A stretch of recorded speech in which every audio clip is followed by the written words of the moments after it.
Cancelar. No, ya sé qué pasó. Mientras te estaba poniendo como coanfitriona a vos, se me metió otro. Ah, pusiste otro confusión. Ahí ya Ahora ya puedo ver la está. sala de espera, así que ya. Bueno, te Bien. dejo como anfitriona mientras yo voy charlando con los chicos hasta que entre la Machi. No sé si ya está. Dale, no la veo todavía. Voy a admitirla cuando aparezca. Listo. Bueno, vamos saludando a los chicos. Muy buenos días. Buen día a todos. Bienvenidas, bienvenidos.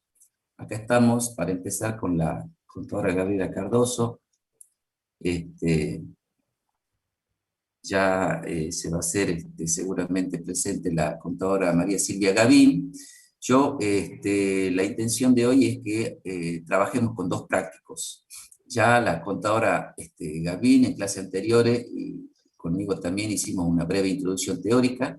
Entiendo que el día martes la contadora Galdiano ya abordó todo el marco normativo, teórico, legal, de el rubro que estamos viendo, que es créditos en general, particularmente créditos por ventas. Entonces, hecho eso, nosotros lo que hicimos en la clase pasada fue solamente trabajar con el trabajo práctico número 4 de previsión para créditos de dudosos cobros, que como ustedes ahora ya saben, es una cuenta regularizadora de activo relacionada, muy relacionada, con el rubro créditos a cobrar por venta, porque de hecho regulariza esa cuenta principal de activo. Ya saben que se trata de una contingencia, ya saben el objetivo del práctico de la clase pasada fue que ustedes conozcan cómo se constituye, primero saber para qué se constituye, cuál es el objeto de utilizar esta previsión, esta contingencia, como llamamos. Ya más adelante ustedes van a ver más temas vinculados, de hecho hay un rubro especial, un tema especial, digo, de contingencia, donde vamos a ver otros prácticos, de otro tipo de contingencia. Pero esta, bueno, como estaba vinculada, ahí está, buen día, María Silvia Gavín. Buen día, ¿cómo están? Hola, Machi. Le estaba explicando a los chicos qué es lo que vimos hasta ahora de crédito por venta, y le estaba explicando que ahora vamos a trabajar con dos prácticas. Entonces un poco la intención era eso. Ustedes habiendo tenido la introducción teórica con nosotros, y habiendo tenido el martes la clase completa del rubro donde se le dio el marco teórico y normativo de crédito por venta, ahora nos deberíamos abocar directamente a trabajar con el práctico que sigue, con los prácticos que sigue. Hoy vamos a ver dos prácticos.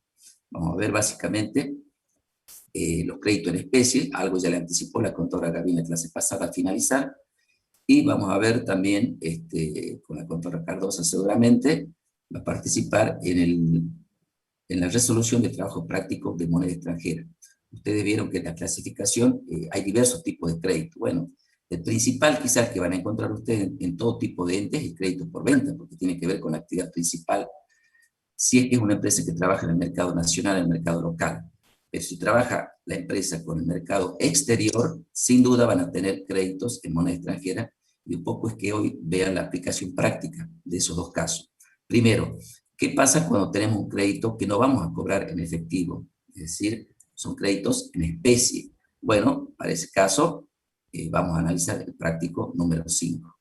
Y luego, a continuación, el práctico de moneda extranjera. Así que les pido especial atención, porque son casos especiales, digamos, que salen de lo normal del rubro créditos por ventas. Yo les decía en la clase pasada que cuando ustedes ya conocen una operación típica de venta financiada, el asiento que hacen es clientes o créditos a cobrar por venta, a venta, ¿verdad? Luego, bueno, por supuesto, costo a mercadería, eso ya también lo conocen de la registración. Igual lo vamos a repasar en bienes de cambio. Pero acá estamos en el rubro créditos por venta. Conocida la situación, la operatoria normal de las ventas a créditos que nos generan este tipo de activos, cuentas a cobrar por ventas, bueno, empecemos a ver las particularidades, decía yo. La contingencia fue una, ya está vista. Por allí, capaz que si alguien tiene alguna duda, a lo mejor antes de empezar la contadora Gavín puede evacuar alguna duda del práctico anterior. Si no, vamos derecho ahora a créditos en especie y luego damos lugar a crédito en moneda extranjera. Nos va a quedar un solo práctico, que la idea es verlo en la próxima clase para cerrar el rubro créditos. Y ahí sí nos abocaríamos ya a lo que es el nuevo y el próximo rubro y el último para el parcial, que es inversión temporaria, que tiene un práctico cortito con 2 casos, que lo vamos a ver con el contador civil. Así que bueno, María Silvia. Bueno, buenos días a todos, ¿cómo están? Arranquemos entonces, como dice el contador Mariscal, viendo si les quedó alguna duda del práctico pasado, del práctico de la previsión para crédito de dudoso cobro. A ver si antes de avanzar con un nuevo trabajo práctico, cerremos el anterior. Así que les doy un ratito. Si alguno tiene alguna duda, puede abrir el micrófono, no hay problema, ¿no? En el chat por lo menos no hay dudas, no hay consultas todavía. Si alguien abre el micrófono no hay problema. Mientras a lo mejor vamos compartiendo pantalla quizá. Sí. Dame un segundito. Vos tomás el tipo Eso. de crédito en especie, ¿no es cierto, María Silvia? Exactamente. Bueno, la profesora va a compartir el archivo. Yo qué les quiero decir respecto a este primer práctico que vamos a ver. Entiendo que, bueno, no hay consultas porque a lo mejor o estuvo perfectamente clara la clase o todavía no la repasaron y no surgieron las dudas. Recuerden que estamos a 10 días exactamente, creo, del parcial, que es el día sábado 8 a las 9 de la mañana. Para lo cual, les reitero, mañana aprovechen la clase de consulta que va a tener a cargo el contador Castro con el contador Pérez, 2 profesores experimentados de la materia, que trabajaron incluso con algunos de estos prácticos que estamos dando, o sea que a partir de las 4, si no mal me informaron, ya seguramente le van a compartir el link para que mañana viernes puedan asistir en esas 2 horas a hacer consulta de todos los temas que estamos viendo, que ustedes a hoy ya saben que entra en el parcial de práctico 1 al 8. Nosotros estamos transitando, digamos, la segunda parte de la guía, pero son prácticos cortitos, así que van a ver que esta parte avanzamos rápido. Ya tenemos 4 vistos, empezamos con la segunda mitad. Ahí está el práctico 5, las características ya se las dimos.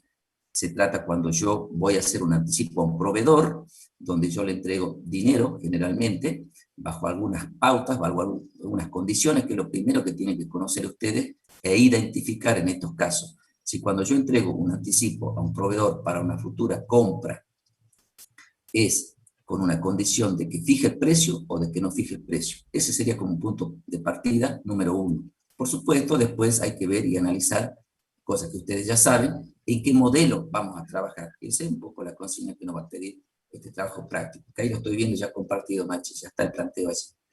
Listo, perfecto, entonces arranquemos.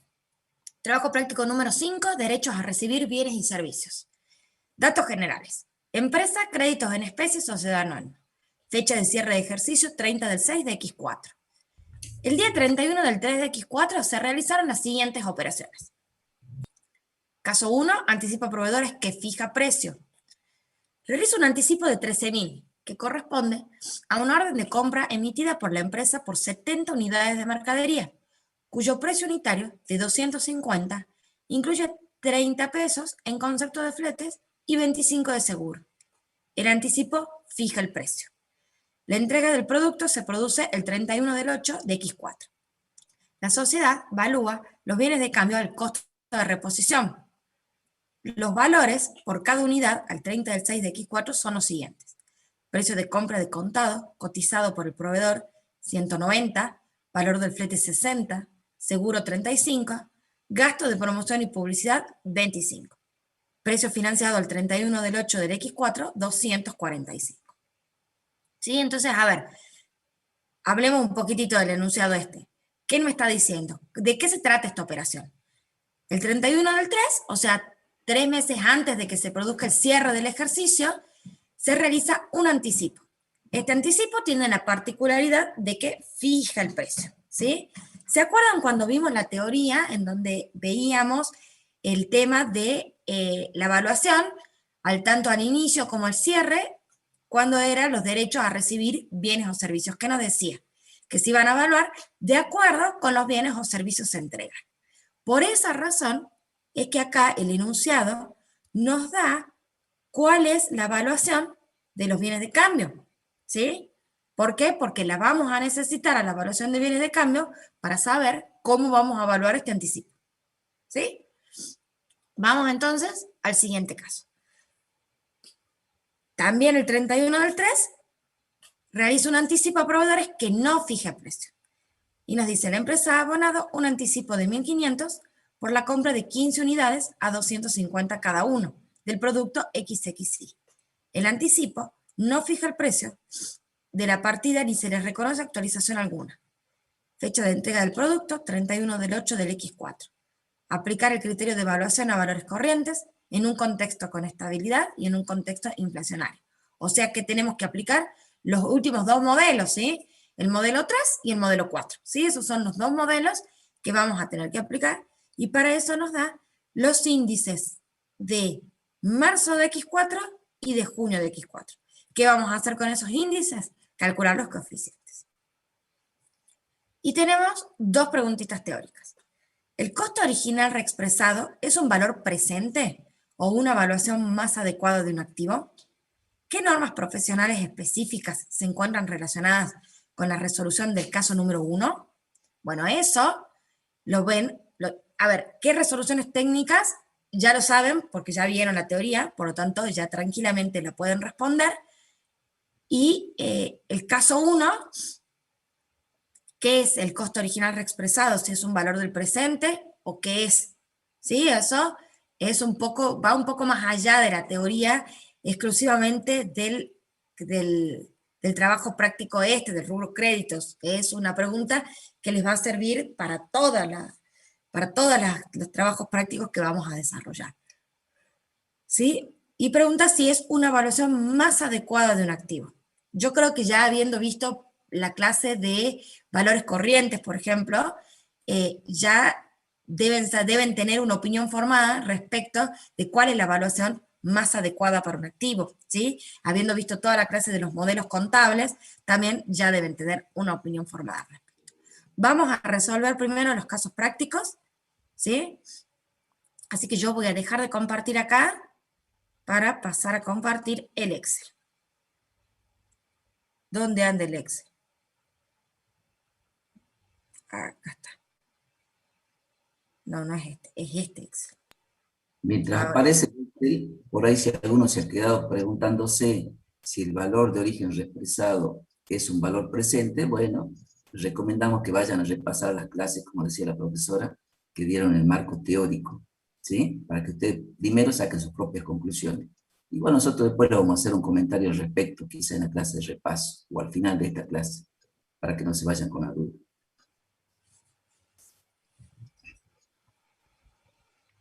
Bueno, vamos entonces primero con el caso 1, no sé por qué acá dice caso 2, vamos a cambiarle.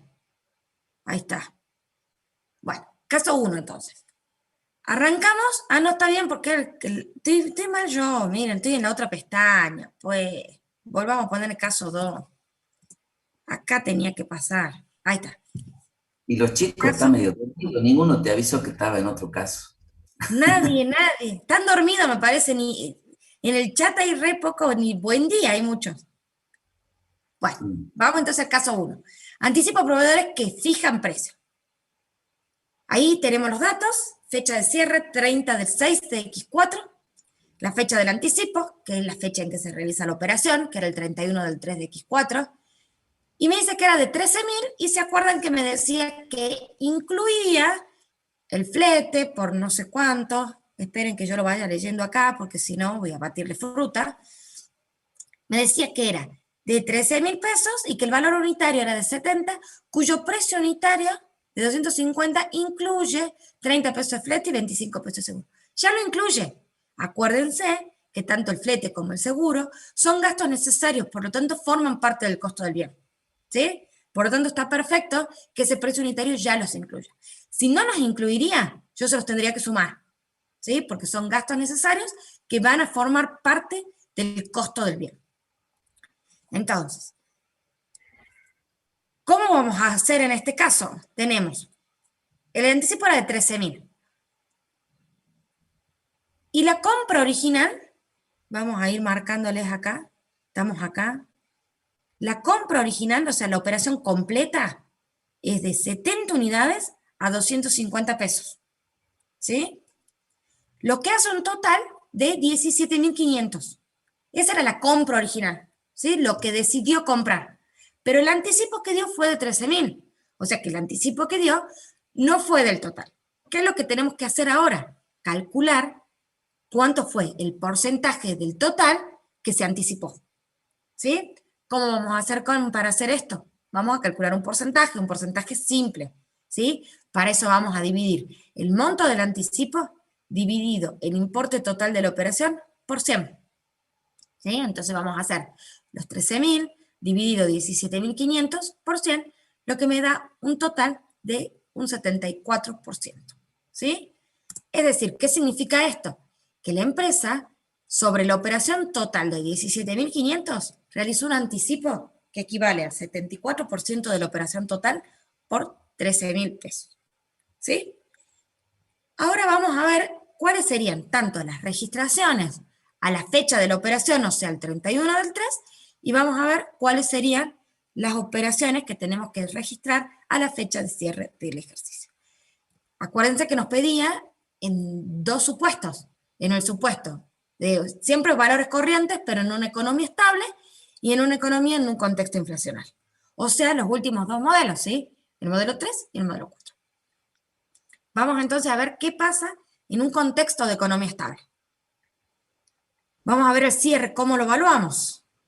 Vamos a evaluarlo de la siguiente manera. Entonces tenemos, siguen siendo las mismas 70 unidades, pero ¿qué pasa? El valor cambió. Volvemos a lo mismo que ya les hice la aclaración. ¿Cómo vamos a evaluarlo al crédito de un anticipo, en este caso que a recibir bienes y servicios, como nos dice la resolución técnica? Al valor corriente de los bienes y servicios a recibir. ¿Sí? ¿Y qué nos dice? ¿Cuál es el valor corriente en este caso de los bienes de cambio? Va a ser su costo de reposición. Y nos dice que el precio de contado al 30 del 6 del X4 es de 190, el valor del flete de 60, seguros de 35 y los gastos de promoción y publicidad de 25. ¿Qué es lo que yo tengo que tener en cuenta para que forme parte del costo del bien? Todos aquellos gastos necesarios, ¿sí? Por lo tanto, voy a tener en cuenta tanto el gasto del flete como el gasto de seguro. El gasto de promoción y publicidad no lo voy a tener en cuenta porque no es considerado un gasto necesario. ¿Para qué? ¿Es necesario para qué? Para que el bien esté en condiciones de ser vendido. Y yo no necesito tener un gasto de publicidad para que el bien esté en condiciones de ser vendido, ¿sí? Igual lo puedo vender. Por eso, al no considerarse un gasto necesario, cuando nosotros calculamos acá el valor corriente unitario, no lo tenemos en cuenta, ¿sí? Entonces, ya teniendo el valor corriente unitario, o sea, habiendo sumado los 190 más los 60 más los 35, lo multiplicamos por los 70, que eran las 70 unidades, las mismas unidades que teníamos al 31 del 3, ¿sí? Eso nos da un total de 19.950, y antes era de 17.500. Entonces, aumentó, ¿sí? Se modificó el valor corriente de nuestros bienes y servicios a recibir, ¿sí? Pero ¿qué queremos saber nosotros? ¿Cuánto es lo que nosotros habíamos anticipado? Por lo tanto, a los 19.950 le aplicamos el porcentaje del anticipo, que ya lo habíamos calculado, que era el 74%. Lo que nos da un total de 14.763. Y antes, ¿se acuerdan? El monto que se dio de anticipo efectivamente fueron de 13.000, pero hace 3 meses. Entonces, ahora bien, como estamos en un contexto de Profesora, economía buen estable, día. sí, Buen día, profesora. buen día, buen día. ¿Puede volver a repetir los conceptos que suma al costo, por favor? Sí, Que estoy perdida acá. Perfecto. Bueno, entonces, fíjense qué es lo que nos dice el enunciado. El enunciado nos da el precio de contado, 290, más el valor del flete, que son 60, más los seguros, que son 35, ¿sí? ¿Qué es lo único que no vamos a tener en cuenta a la hora de sumar, de ver si es, de sumarlo el costo del bien? El gasto de publicidad y propaganda. ¿Y por qué no lo tenemos en cuenta? Porque no es un gasto necesario, ¿sí? Ustedes lo que tienen que pensar para ver si va a formar parte o no del costo del bien es ver si es un gasto necesario para que el bien esté en condiciones de ser vendido, en este caso porque son bienes de cambio, ¿sí? Si fuesen bienes de uso, para ser utilizados. ¿Estamos? Entonces, se tienen que fijar en eso. Disculpe, ¿y armado y montaje lo tomaría como gasto necesario? ¿Armado y montaje? Ajá, de la Sí, mercadería. sí, por supuesto. Bien. Sí, es un gasto necesario.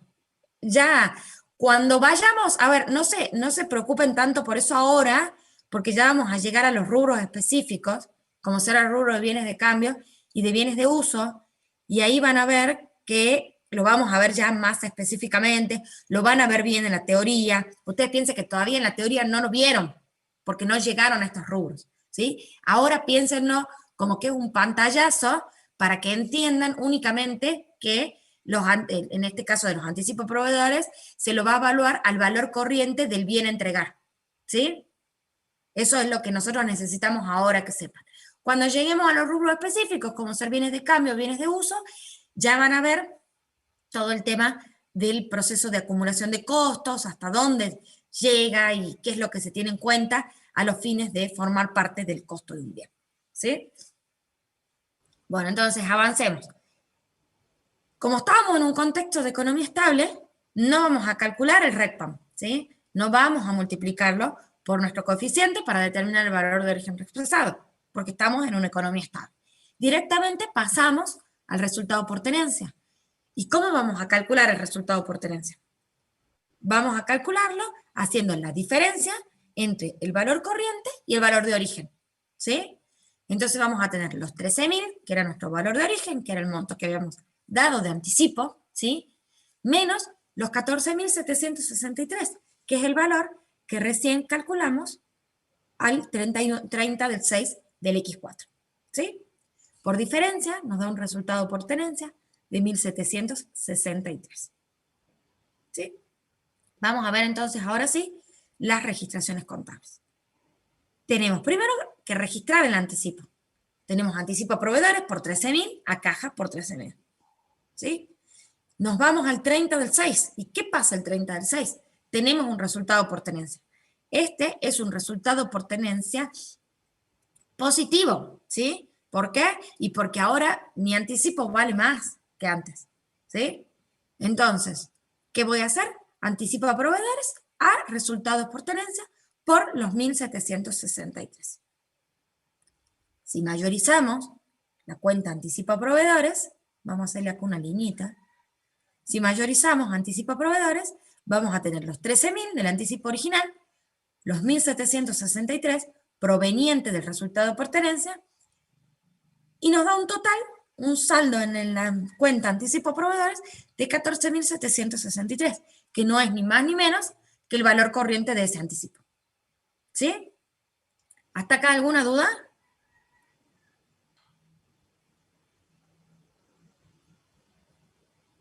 Acuérdense, lo importante en este caso es que calculen cuánto es el porcentaje del anticipo sobre el total, sobre la operación total, ¿sí? Porque después con ese porcentaje es con el que van a trabajar con el valor corriente para determinar el valor corriente de ese anticipo. Bueno, si no tienen dudas, avancemos entonces. Vamos a ver el mismo caso. Perdón. Déjame recalcar por si están dormidos o algo y recordarles que estamos calculando al 30 del 6 porque es la fecha de cierre de la empresa. Capaz que alguno piensa que es 31 del 12 y no, el enunciado dice, y bueno, acá en la solución también. Por eso estamos haciendo la evaluación a esa fecha de cierre, digamos, que es el momento de cierre. Acá hay una pregunta en el chat, Machi, pero antes de ir a la pregunta, como para ir redondeando, vi que en el desarrollo hicieron algunas consultas. Les repetimos que todo el marco teórico, normativo, general que se dio al comienzo, es decir, los que rindieron la promoción, todos los temas que entraron en el primer parcial teórico, son imprescindibles para todos los temas que vemos de acá hasta el final de la materia, los que vamos a ver en la próxima materia con nosotros, Contabilidad 3, lo que van a ver en todas las próximas materias de contabilidad y lo que van a tener que saber el día de mañana como contadores. O sea, ¿qué estoy queriendo decir con esto? Que es sumamente importante que lo vean, no dejen de ver y se saquen todas las dudas sobre ese marco teórico. ¿Por qué? Porque todo lo que estamos aplicando acá es eso. Cuando una alumna preguntaba si en un caso particular podía o no formar, primero preguntó cuáles eran los conceptos que repitan que formaban parte del costo. Bueno, eso tiene nada más y nada menos que ver con una clase completa que dio el contador Nazar de evaluación al costo. Como también cuando nosotros en general hablamos de cómo determinamos el costo, Decimos que en general es el sacrificio económico que representa el precio de contado, más todos los gastos necesarios hasta que el bien esté en condiciones de ser utilizado si es un bien de uso, de ser vendido si es un bien de cambio, que es el caso asimilable en esta situación. O sea, moraleja, primero, sigan repasando, no dejen nunca de repasar la teoría, ¿no? Si no la vieron, sobre todo, empezarán a ver. Si no, se van a perder en muchos temas acá. Nosotros por ahí lo damos ya como que lo vieron. De hecho, nosotros en clase, los profesores de teoría ya lo dieron. Nosotros lo vamos a seguir repitiendo en muchos casos. Pero bueno, también ustedes tienen que ayudar con la lectura de ese material o escuchando la clase nuevamente si no la escucharon. Acá, ahora sí voy a las preguntas. Lo mismo, digamos, lo que estaba aclarando recién la contadora Cardoso. Vamos a las preguntas y empezamos a responder una por una en el chat, así antes de avanzar con el práctico. Mariana Abigail Reynoso dice, profe, ¿para qué nos dan el precio financiado? Primera pregunta, Machi.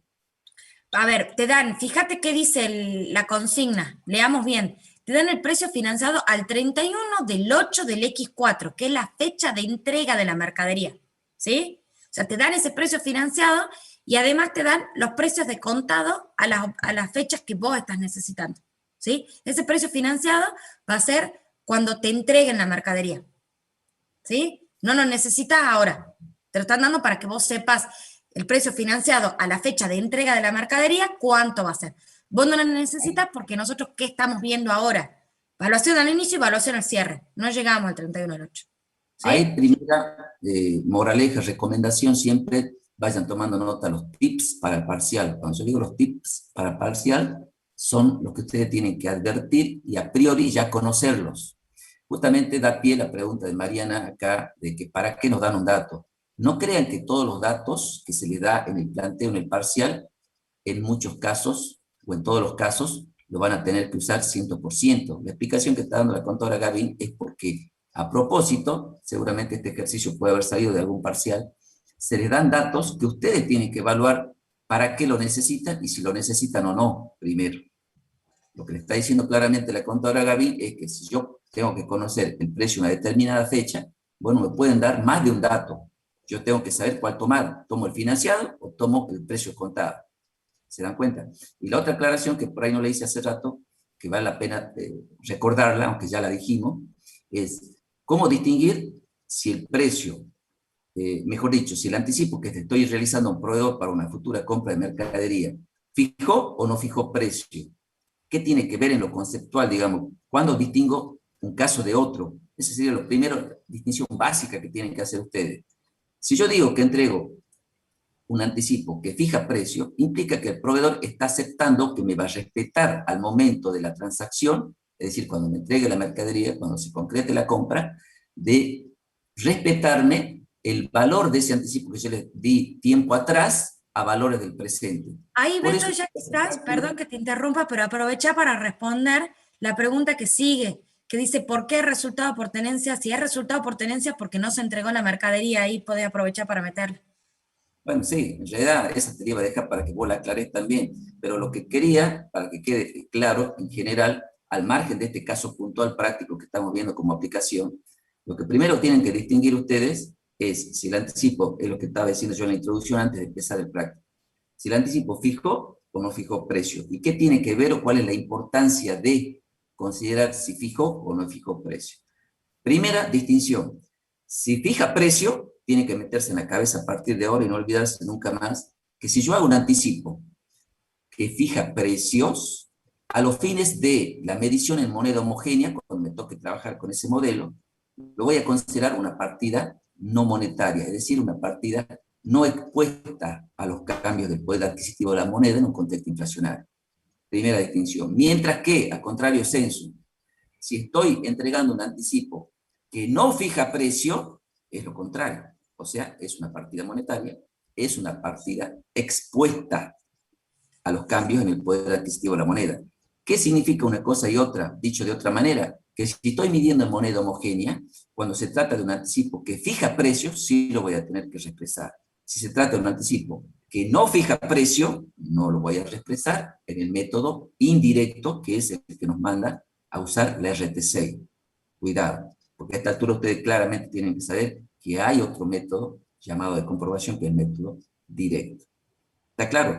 Esas distinciones son básicas, que tienen que tener claramente ustedes identificadas para saber en qué caso están trabajando con uno y en qué caso con otro. Bueno, hecha esta aclaración, decía que el concepto, la idea que ustedes tienen que tener es que si yo estoy entregando un anticipo que fija precio, yo hoy entrego un anticipo que fija precio para hacer una operación dentro de 3 meses, 2 meses, no importa, un tiempo futuro.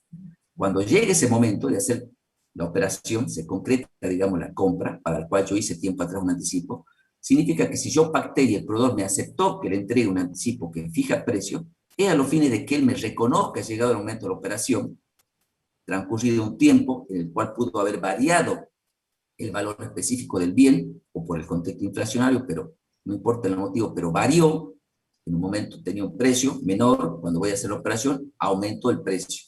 Entonces, lo que representa el porcentaje del anticipo que yo le di en el primer momento, es el porcentaje que me tiene que respetar el proveedor sobre el nuevo valor al momento de hacer la operación. Eso significa entregar un anticipo que fije el precio. Mientras que, al contrario sensu, cuando yo hago un anticipo que no fija precio, ¿qué significa? Que yo estoy pactando con mi proveedor, que hoy le estoy entregando 1.000 pesos, porque la mercadería vale 2.000, le estoy entregando el 50%, pero si la mercadería el día de mañana, en vez de 2.000, vale 3.000, él me va a reconocer los 1.000 pesos, porque no fijé precio, no me va a reconocer el 50%. ¿Se dan cuenta de la gran diferencia? Bueno, con esa gran diferencia, así en el ejemplo simple que les di, ustedes tienen que tener en claro ahora qué pasa en el tratamiento contable. Ahora sí vamos a la pregunta de Alex Facundo. Bueno, creo que varias de las preguntas fueron respondidas ya con las aclaraciones del contador Mariscal, ¿no? Pero bueno, vamos igual a responderlas. Bueno, repasemos. Sí. Alex Facundo dice, profe, el resultado por tenencia. Positivo, porque a la fecha de cierre no se entregó la mercadería, no es exactamente. Mirá, no exactamente, o sea, el resultado por tenencia a la fecha de cierre puede ser positivo como puede ser negativo, por un lado. Y por otro lado, si a la fecha de cierre ya se entregó la mercadería, el anticipo no va a estar. ¿Sí? Entonces, o sea, a ver, también lo pensemos desde ese punto de vista. Por ejemplo, si la fecha del anticipo fue el 31 del 3 y la mercadería se entrega el 31 del 5, está bien, nace el anticipo, está por 2 meses, pero a la fecha de cierre yo ya no lo tengo. Entonces, directamente el día del anticipo, el día que se entrega la mercadería, yo voy a cancelar mi cuenta anticipo y ahí obviamente que voy a reconocer un resultado, porque me va a haber aumentado el valor del bien, pero no voy a tener que evaluar el anticipo al cierre, porque no llega hasta el cierre. ¿Sí? Directamente voy a reconocer un resultado en el mismo asiento donde me entregan la mercadería. ¿Sí? En resumen, Alex, espero que te haya quedado claro, el resultado por tenencia no está condicionado a que sea positivo o negativo en función de que se haya entregado o no la mercadería. De que tengan ustedes un anticipo que fijó precio para medir al cierre, no tengan duda que van a tener que determinar un resultado por tenencia. Y ese resultado puede ser, como lo dijo la contadora claramente, positivo o negativo. Eventualmente, en un caso muy raro, puede ser neutro también. Son los 3 resultados que matemáticamente serían posibles: positivo, negativo o cero, neutro. En un caso muy raro en este país, ¿no? Déjame que hacer esa aclaración. En otros países sí pasa, ¿no? En países europeos es muy común el resultado neutro de resultado por tenencia, pero bueno, acá en Argentina es otra cosa. Pero en definitiva está claro que no está condicionado a que si se entregó o no se entregó la mercadería. Si estamos midiendo un anticipo que fijó precio a cierre, evidentemente es porque la mercadería todavía no se entregó, no tiene nada que ver. Y el resultado por tenencia puede ser positivo o negativo. Bueno, creo que está respondida la pregunta de Alex. Lucas Armando Valdés dice, profe, si dice que fijan precio, ¿no se supone que lo que pago en marzo tiene que ser igual a lo que pago en junio? Porque si hago la diferencia de 17.500 menos 13.000 igual a 4.500, y si hago 19.950 menos 14.765, 5.187, matemáticamente hablando, estimado Lucas, no es lo que vos estás suponiendo. Para eso hacemos la determinación del porcentual que representa el dinero que yo entrego a una fecha determinada sobre el valor determinado de la mercadería de ese momento. ¿Para qué? Para que luego, en esa misma proporción, cuando yo voy a hacer la operación, el valor de la mercadería tiene otro valor distinto, superior generalmente, porque estamos en Argentina, como dice la contadora Gavín, y todas las cosas aumentan, lejos de bajar, aumentan los precios. Entonces, tengo derecho a que me reconozca esa misma participación o ese mismo porcentaje o esa misma parte de la mercadería que yo pagué anticipadamente. Nunca van a dar igual matemáticamente los números, van a ser distintos. El porcentaje sí tiene que ser el mismo, para eso utilizamos esa herramienta. Espero que le hayamos aclarado a Lucas. Milagros dice, profe, disculpe, hace rato se me cortó, ¿podría dar un resumen rápido de lo que hizo al comienzo? Los cálculos... No te preocupes, Milagro, que ahora viene el mismo ejercicio, pero en contexto inflacionario. Voy a volver a explicar, así vos entendés, ¿sí? Correcto, esperemos, roguemos, cruzar los dedos que no se te corte de nuevo. Bueno, Alex dice que sí, profe, ya entendí, con lo que explicó la profe está bien.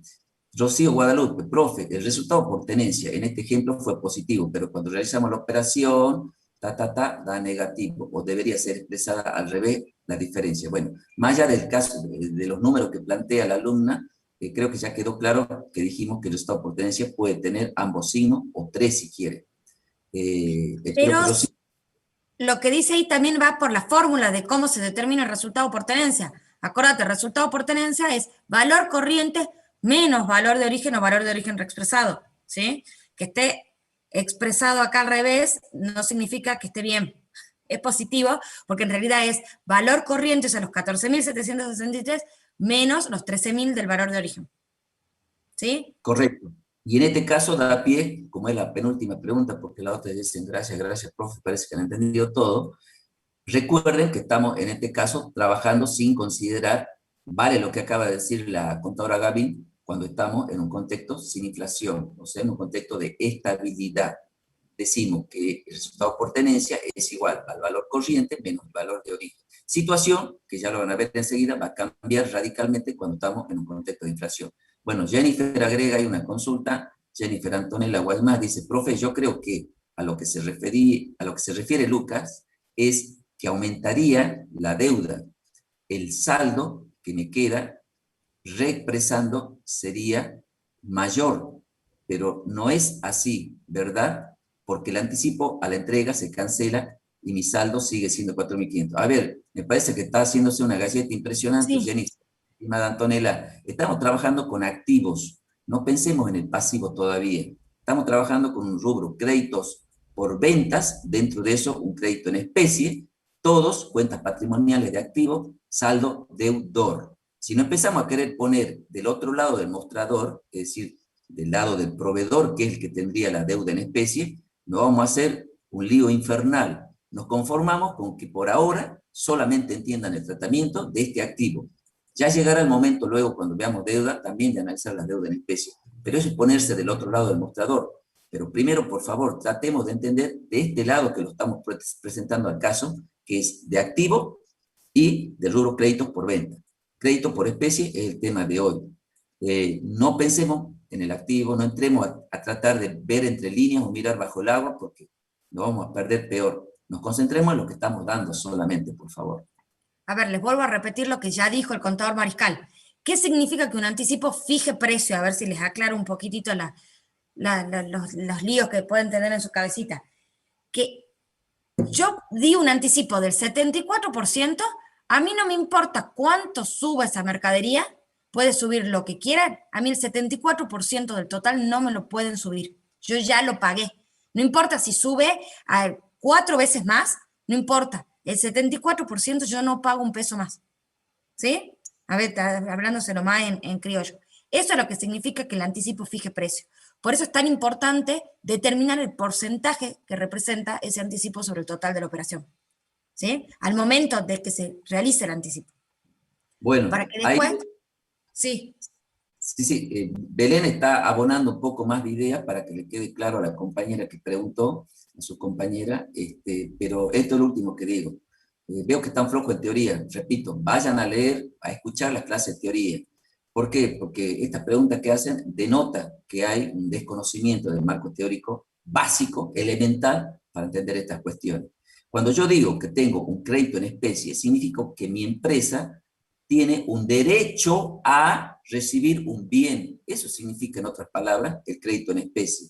Entonces, si estoy hablando de un derecho a recibir un bien, no tengo por qué pensar todavía en la deuda, yo no debo nada, al contrario, el proveedor es el que me debe a mí.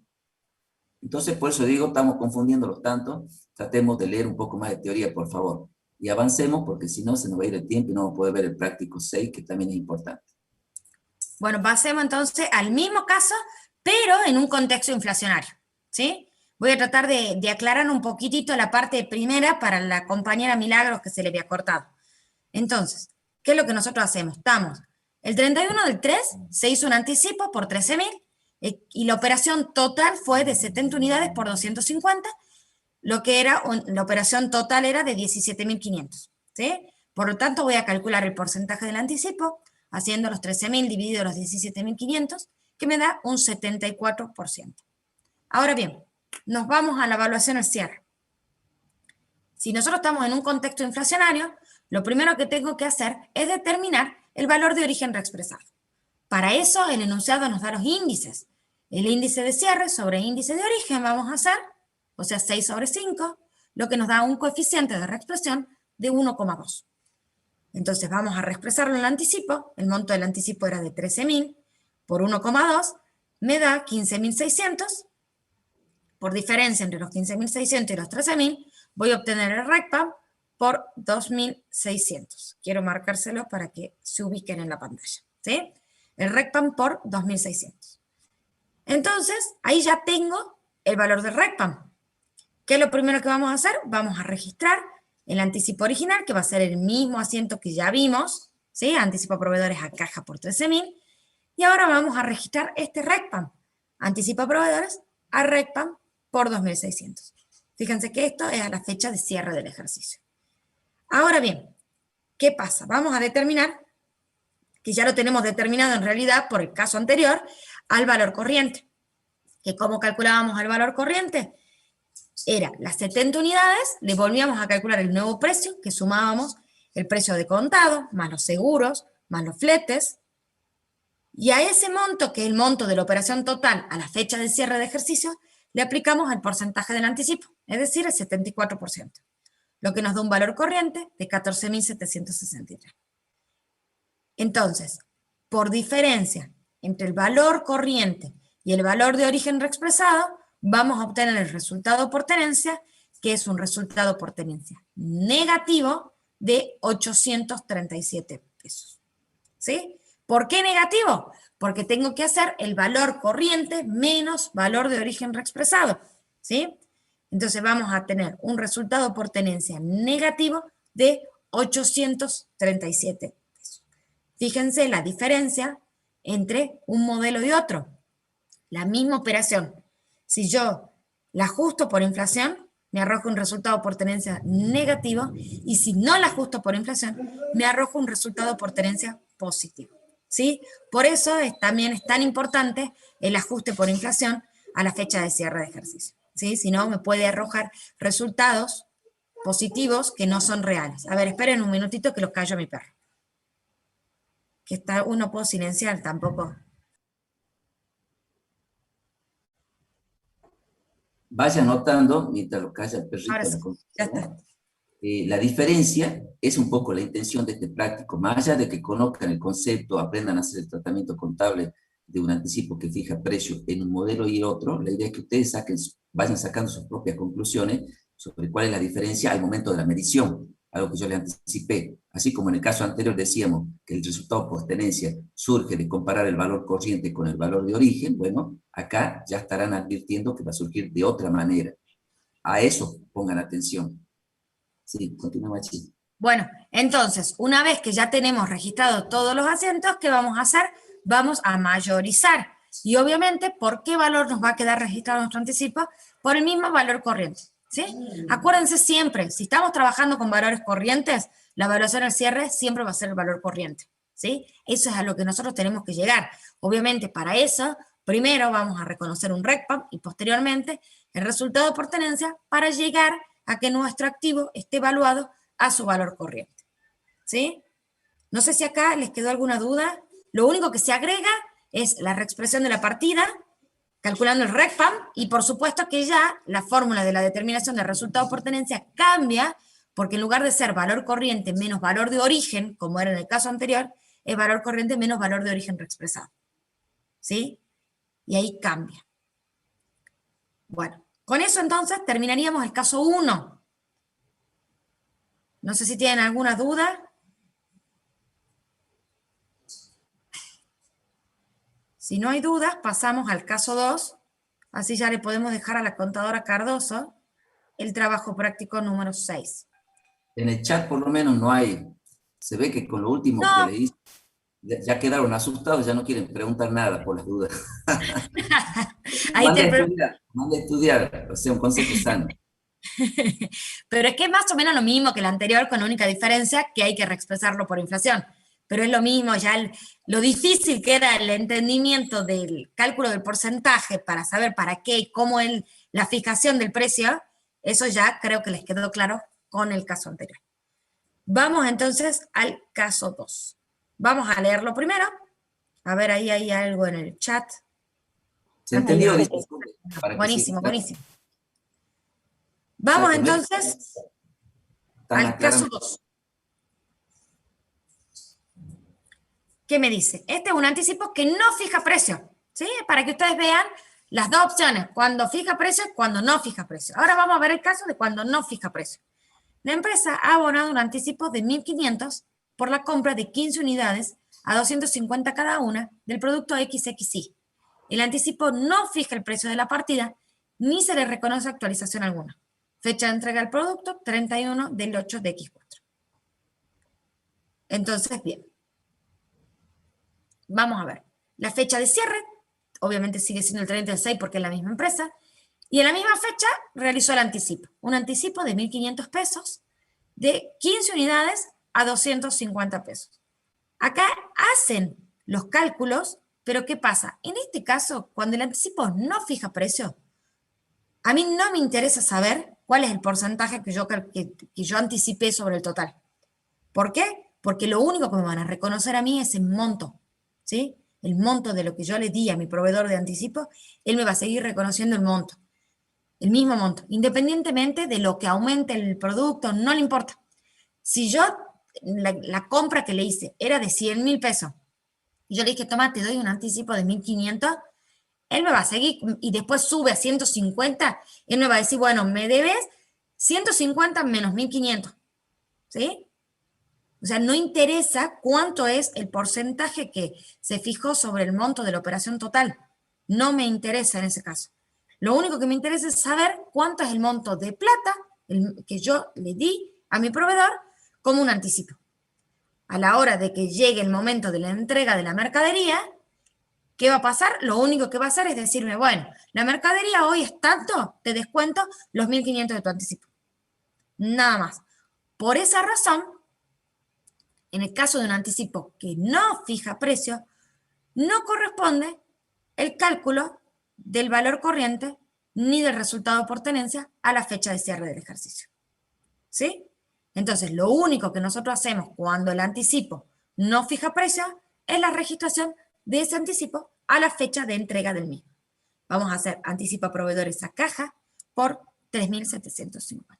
¿Sí? En este caso, miren cómo la misma operación, pero con el agregado de que fija precio o no fija precio, estamos en presencia de un rubro monetario y de un rubro no monetario. Por lo tanto, cuando no fija precio, es un rubro monetario, es una partida monetaria, ¿sí? Por lo tanto, en un contexto inflacionario, tampoco vamos a reconocer el RECPAM, ¿sí? No vamos a hacer el cálculo del valor de origen reexpresado. También en el caso de un contexto inflacionario, lo único que vamos a registrar es el anticipo en la fecha de entrega del anticipo. Pero en realidad no es 3.750, sino que es 1.500. No sé por qué, dice, ahí se me va a hacer un bollo, si no.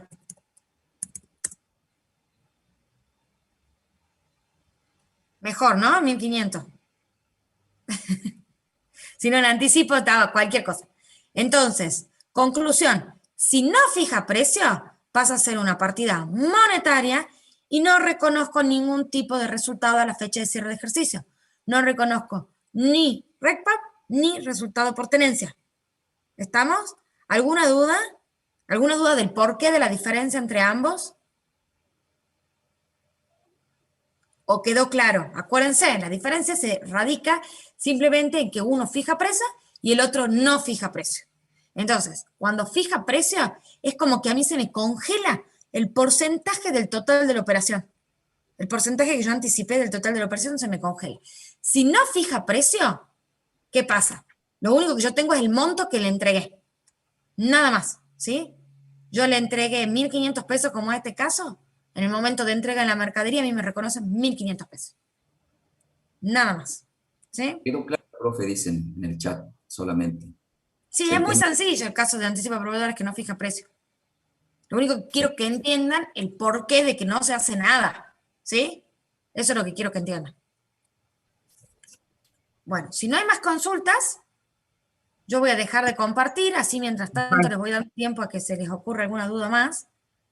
Y si no, ya pasamos al trabajo práctico número 6. ¿Alguien estaba habilitando el micrófono? ¿Quiere preguntar algo? Sí, profe. ¿Qué hubiera pasado si hubiera aumentado el costo de la mercadería en el caso 2, que no fija precio? Nada. Lo mismo, es lo mismo. O sea, en el que no fija precio, no interesa cuánto haya aumentado, no interesa cuánto salga después, capaz que baja, no interesa. O sea, lo que yo sigo teniendo de anticipo, mi crédito es por 1.500 pesos y va a seguir siendo 1.500 pesos. No es un porcentaje sobre el total de la operación, ¿sí? ¿Por qué saca el 40%? Lo saca porque así está hecha la solución, ¿sí? Porque lo copiaron al del ejercicio anterior, pero no hace falta sacarlo. ¿Y por qué saca el 30%? Pregunta Milagros. En realidad, mientras vos le vas pensando las respuestas, yo le quiero contestar de otra manera al alumno que preguntó. En realidad, la consecuencia, desde el punto de vista de la medición contable, la fecha de cierre, que es la fecha que estamos ubicados nosotros en la medición periódica, no tiene efecto. En la vida real, ¿en qué te afecta a vos que aumente la mercadería? Simplemente que cuando llegue el momento de hacer la operación, vos vas a tener que erogar una suma mayor. Pero eso, hoy, para sacarle y despejarle todo tipo de dudas, por ahí sí, quizás por ese lado vino la pregunta de la alumna esa que estaba confundida con el pasivo. Yo hoy no tengo que reconocer ningún pasivo.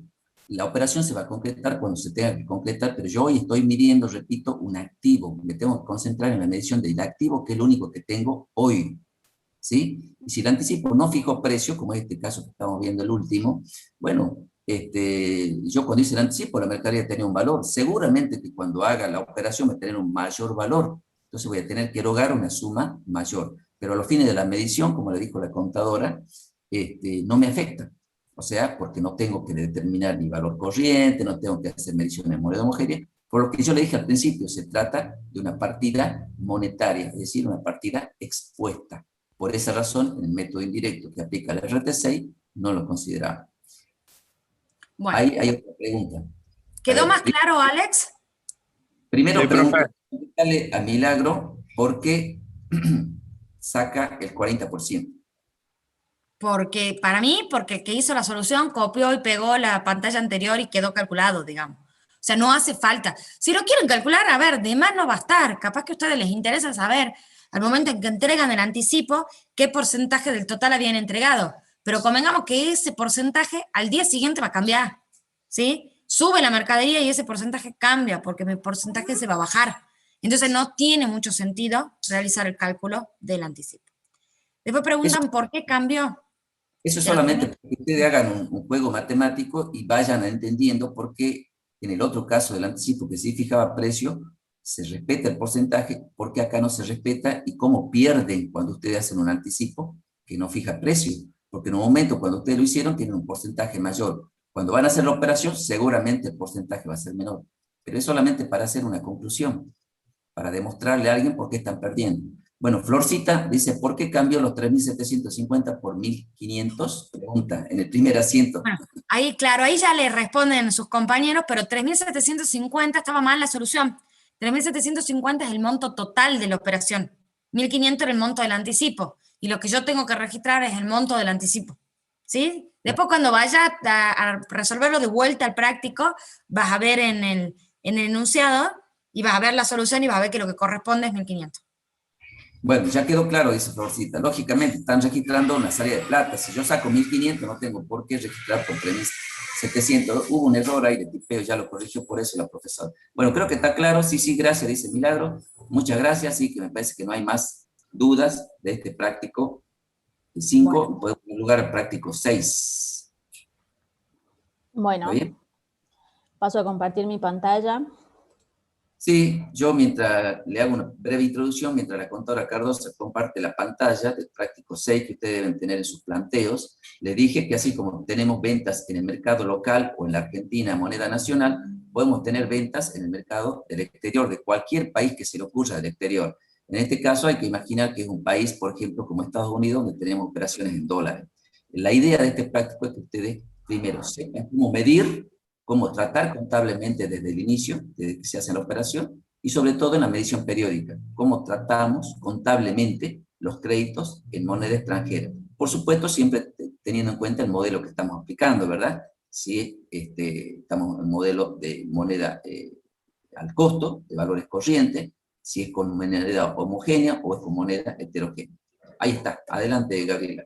Bueno, pasamos al trabajo práctico número 6, entonces. El planteo dice: la empresa Agrotécnica 2020 Sociedad Anónima, cuya actividad es la comercialización de autopartes para maquinarias agrarias, realiza el 31 del 10 del X19 una operación de exportación, cuya cancelación se producirá el 31 de enero del X20. El precio de venta de este producto para operaciones de contado es de $6.000 y la tasa pactada es del 40% anual. La fecha de cierre del ejercicio es el 31 de diciembre del 2019. Y nos da unos datos de la cotización del dólar para las distintas fechas. Es el siguiente: tenemos la fecha de la operación y la fecha de cierre, tipo de cambio comprador y tipo de cambio vendedor, y acá es donde vamos a hacer nuestra primera parada, digamos, para explicar cuándo tomamos el tipo de cambio comprador y cuándo tomamos el tipo de cambio vendedor, ¿sí? En ambos casos siempre se toma la postura del banco frente al cambio, el banco o la entidad cambiaria, digamos, que vaya a participar en la operación. Entonces siempre el que compra o vende es el banco. Entonces si yo voy a vender dólares, voy a usar el tipo de cambio comprador, porque si yo vendo es el banco el que me está comprando. Y al revés, si yo voy a comprar dólares, uso el tipo de cambio vendedor, porque es el banco el que me va a vender los dólares, ¿sí? En ambos casos siempre se toma la postura en el mostrador del banco, digamos. Quién es el que está vendiendo, comprando, siempre va a ser el banco.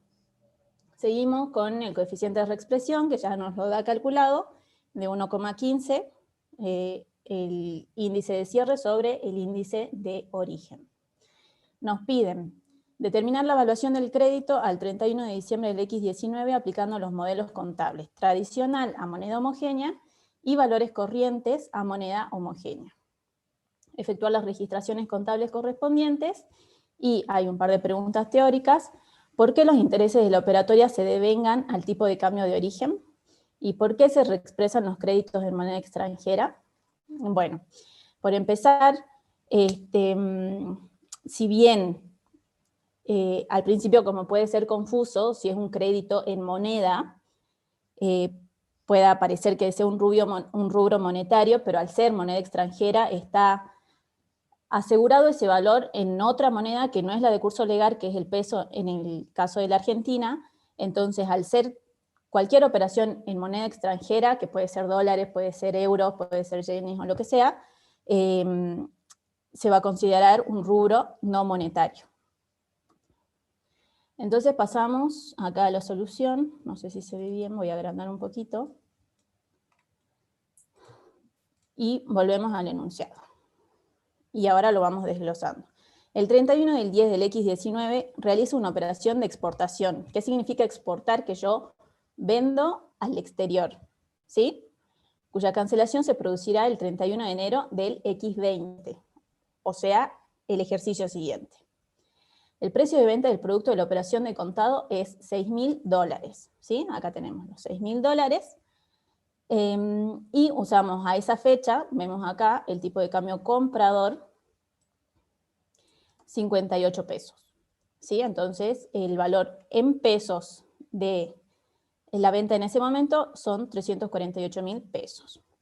Y calculamos acá los intereses a devengar de la deuda, porque como vemos es una venta a plazo desde el 31 de octubre al 31 de enero, y tenemos intereses de un 40% anual, ¿sí? Entonces tenemos los $6.000 por el 40% dividido 12, que son los meses, por 3, que son los 3 meses de la operación, octubre, noviembre, diciembre, y, a fines de octubre, noviembre, diciembre, enero, que ya lo estoy cobrando, y por los 58 pesos, que es el tipo de cambio de ese momento, me da el total de intereses de 34.800.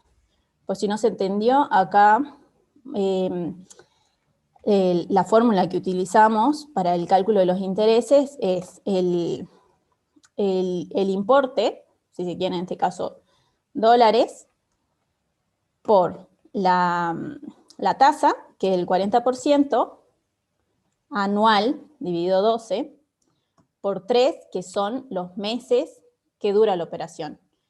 Si la tasa fuera trimestral, mi denominador acá, que en realidad es 12, siempre se usa el denominador anualizado, tengo 4 trimestres en el año, entonces yo tendría que poner 4 en vez del 12 y 1 en vez del 3, porque estamos contando trimestres, ¿sí?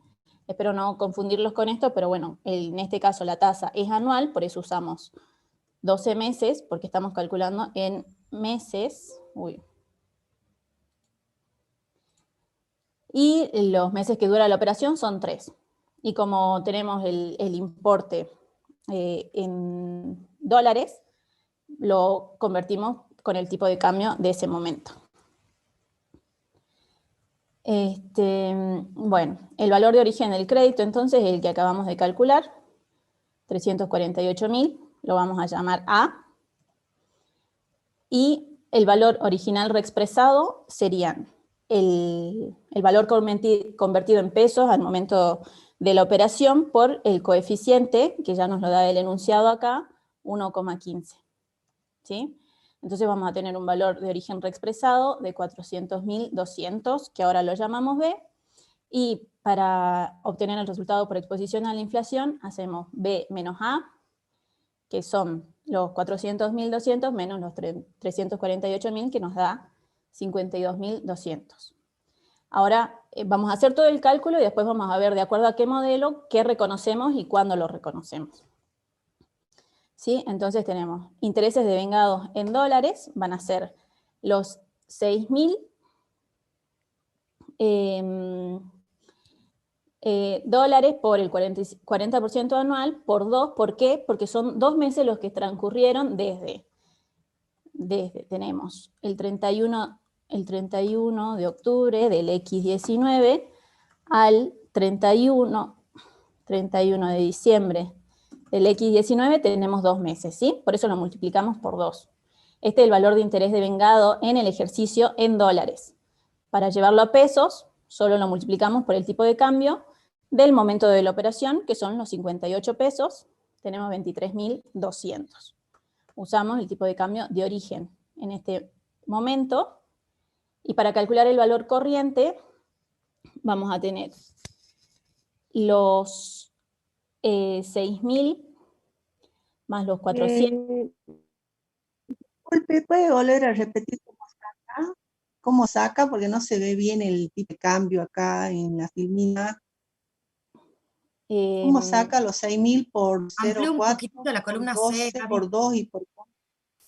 El tipo de cambio no se ve, ahí la está ampliando la columna, es 58. Ahí está aclarado, tipo de cambio de origen. Ahí está. Gracias. Y acá también está calculado los 400 de arriba por el tipo de cambio, que es la misma operación que tenemos ahí aclarada al costado. Está bien. Ahí está. Una mini aclaracióncita, sí. Gaby. Acuérdense cuando vimos la introducción teórica, ¿qué decíamos cuando eran créditos en moneda extranjera? Decíamos que todos los cálculos los hacíamos en esa moneda y después la convertíamos por el tipo de cambio comprador a la fecha de la operación o a la fecha de cierre de ejercicio, según sea evaluación al inicio o evaluación al cierre. Por eso es que están haciendo los cálculos en la moneda extranjera para después convertirlos con el tipo de cambio a la fecha de la operación. ¿Sí? Todo tiene su sustento teórico en las normas contables. Bien, gracias Machi. Entonces, para calcular el valor corriente vamos a tener los 6.000 de la operación original más los 400, en este caso ambos importes son en dólares, 6.000 es el capital, los 400 son intereses, por 70, que vemos que es el tipo de cambio comprador al 31 de diciembre del X19.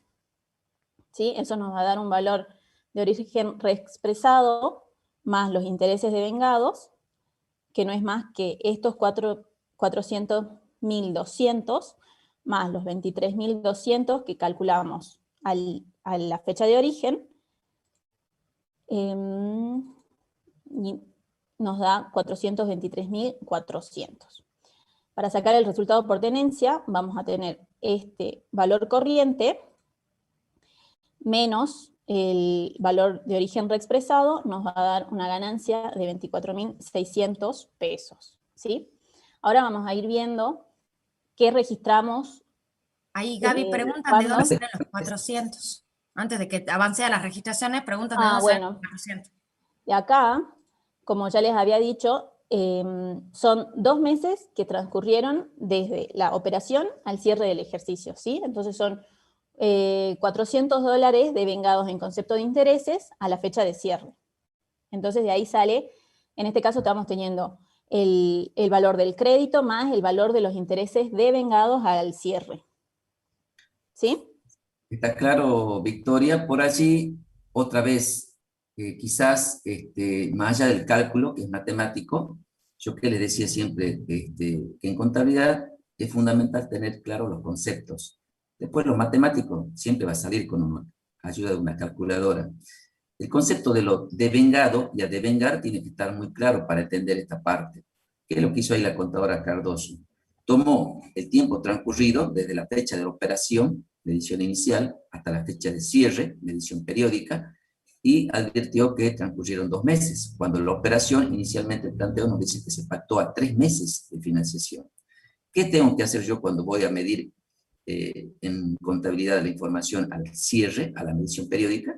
Bueno, debo considerar en este caso, cuando hay intereses, es decir, componentes financieros, ya nos vamos adentrando a la terminología que vamos a utilizar en el próximo práctico 7, que van a ver conmigo en la próxima clase, que cuando yo hago la operación en el momento inicial, al momento de la medición inicial, una operación financiera va a tener componentes financieros y en ese momento cero, digamos, todo es a devengar. ¿Qué significa que es a devengar? Que va a tener que necesitar un tiempo que transcurra periódicamente para ir produciéndose el devengamiento. Eso es el devengamiento.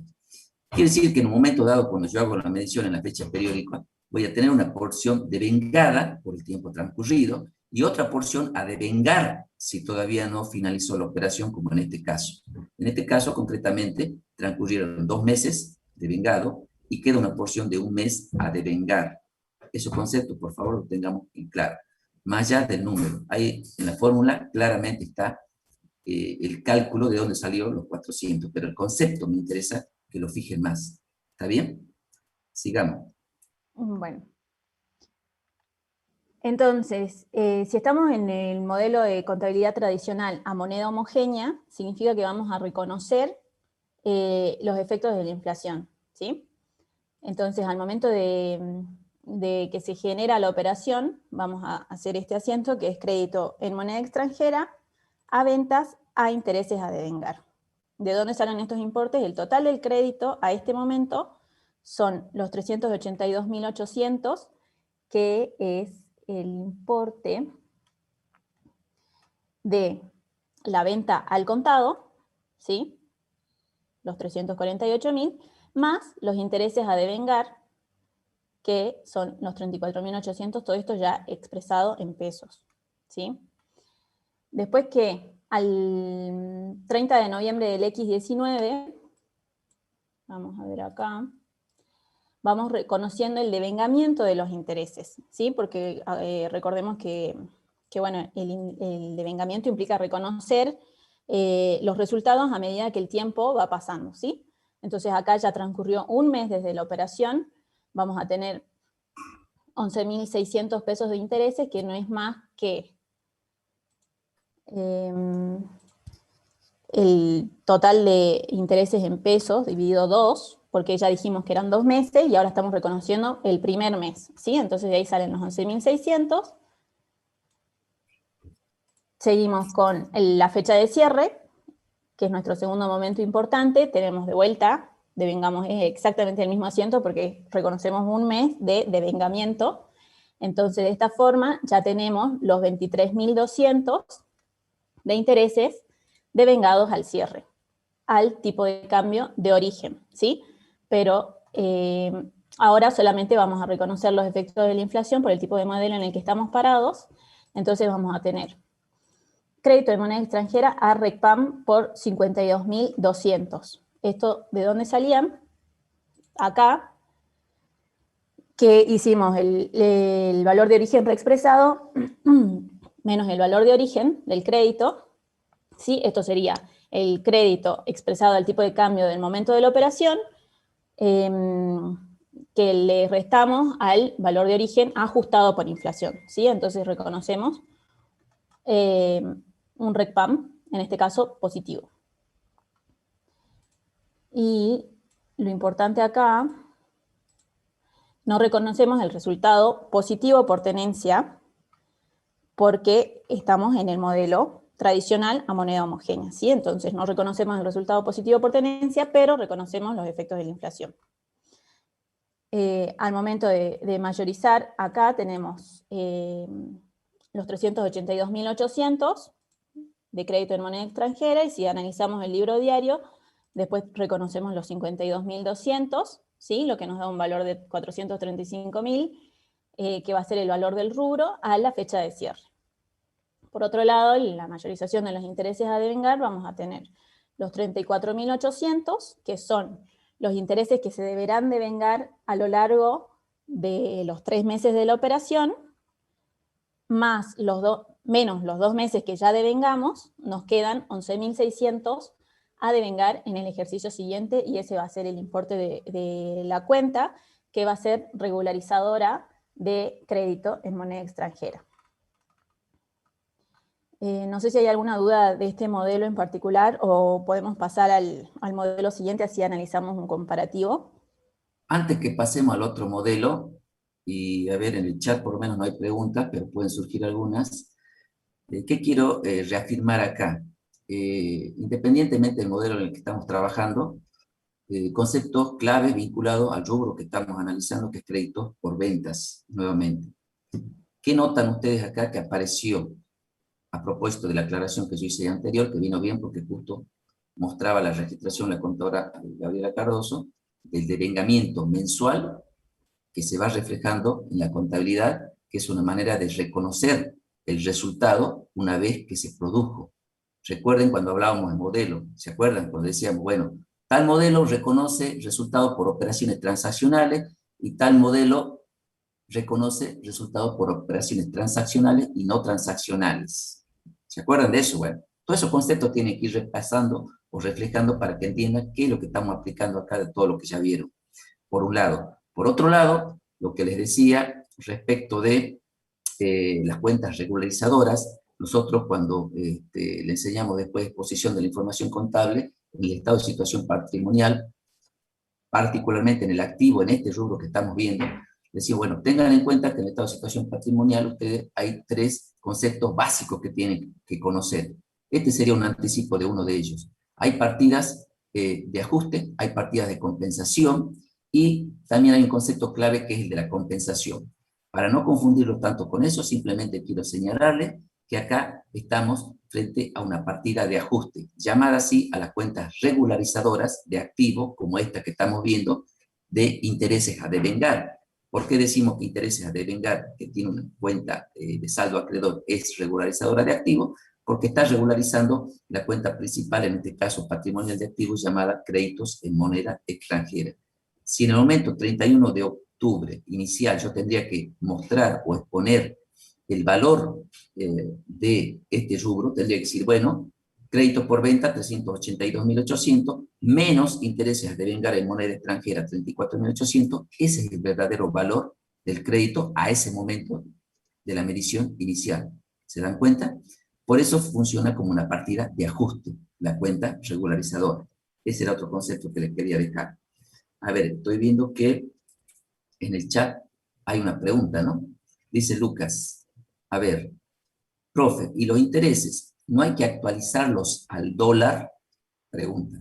Porque ya devengué el 31 del 12 del X9, pero al precio del dólar de 58 pesos. Esa es la pregunta concreta de Lucas Armando Valdés. Bueno, antes de leer esa pregunta de Lucas Valdés, yo lo que quería comentar justamente como otro concepto importante, esto que está resaltado en amarillo, que viene a traer a colación lo que yo le decía, que vimos desde el principio de clase acá con nosotros en trabajo práctico. También lo deben haber visto en teoría. ¿Qué pasa en este modelo? ¿Por qué no se reconoce el resultado positivo por tenencia? Sería la pregunta del millón acá. Es una pregunta de examen, les aclaro, ¿no? ¿Alguien se anima a esbozar con sus palabras por qué no estamos reconociendo un resultado positivo por tenencia en este primer modelo? Ahí ¿Por qué es está. costo histórico? Criterio de evaluación al costo, dice en el chat Martín. Y también el alumno, que no alcance a ver quién es el que... Yo, El profe. criterio de Florencia Lamas. profesor. Florencia dice prudencia. Prudencia, por favor, es lo que vamos a pedir siempre. Supongo que se refiere al principio de prudencia, es un viejo PCGA. ¿Qué dice ese principio de prudencia? A ver si se recuerda, Florencia. Criterio de prudencia, está bien, bueno. ¿Qué dice el criterio de prudencia que menciona Florencia o recuerda? Está bien, quiere decir que no se olvidó de eso. ¿Qué dice? Que los resultados, desde el punto de vista del criterio, principio de prudencia, dice que respecto de los resultados debemos ser prudentes. ¿En qué sentido? De que las ganancias, es decir, cuando hablamos de resultados positivos, las ganancias se las deben reconocer cuando se las conoce. Es decir, las vamos a conocer cuando se producen. ¿Sí? Mientras que las pérdidas se las reconocen cuando se las conoce. Repito de nuevo porque lo dije mal al principio.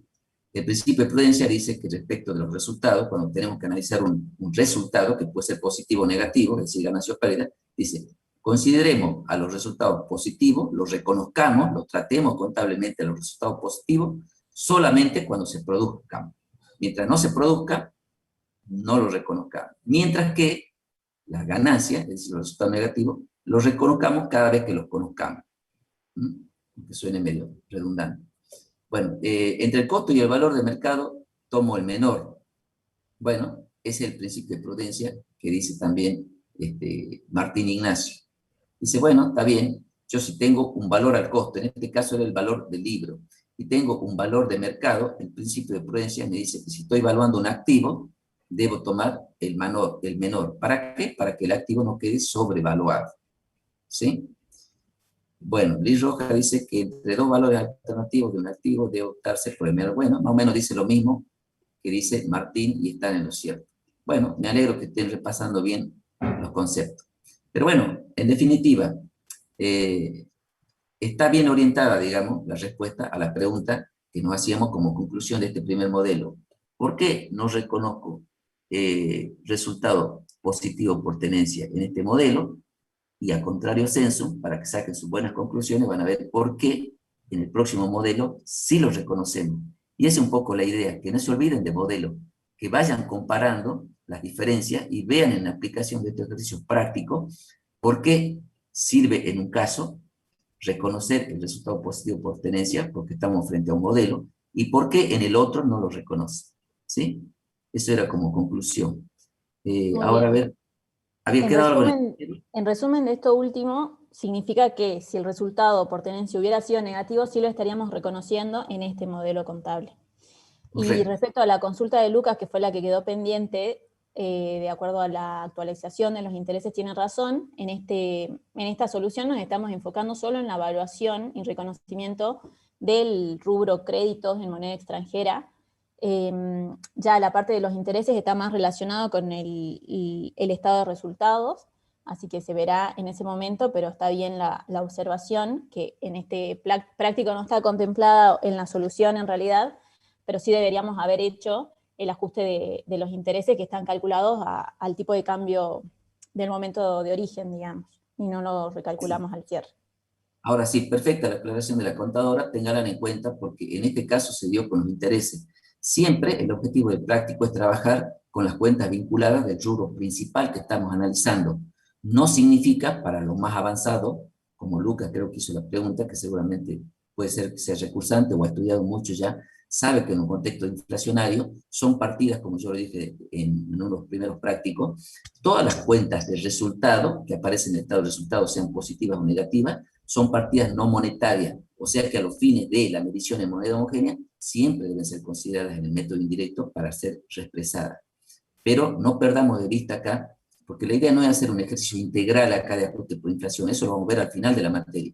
Nos concentremos en las cuentas principales del rubro, y eso es lo que estamos analizando. Pero muy bien, Lucas, ninguno de los dos, jaja, dice, o sea, muy bien, o sea, que no está recursando, dice Lucas, y que tampoco está estudiando mucho, no te tires abajo, Lucas, si ha hecho la pregunta es porque sabes, has leído bastante, así que te Muy felicito. buena la observación, muy atento.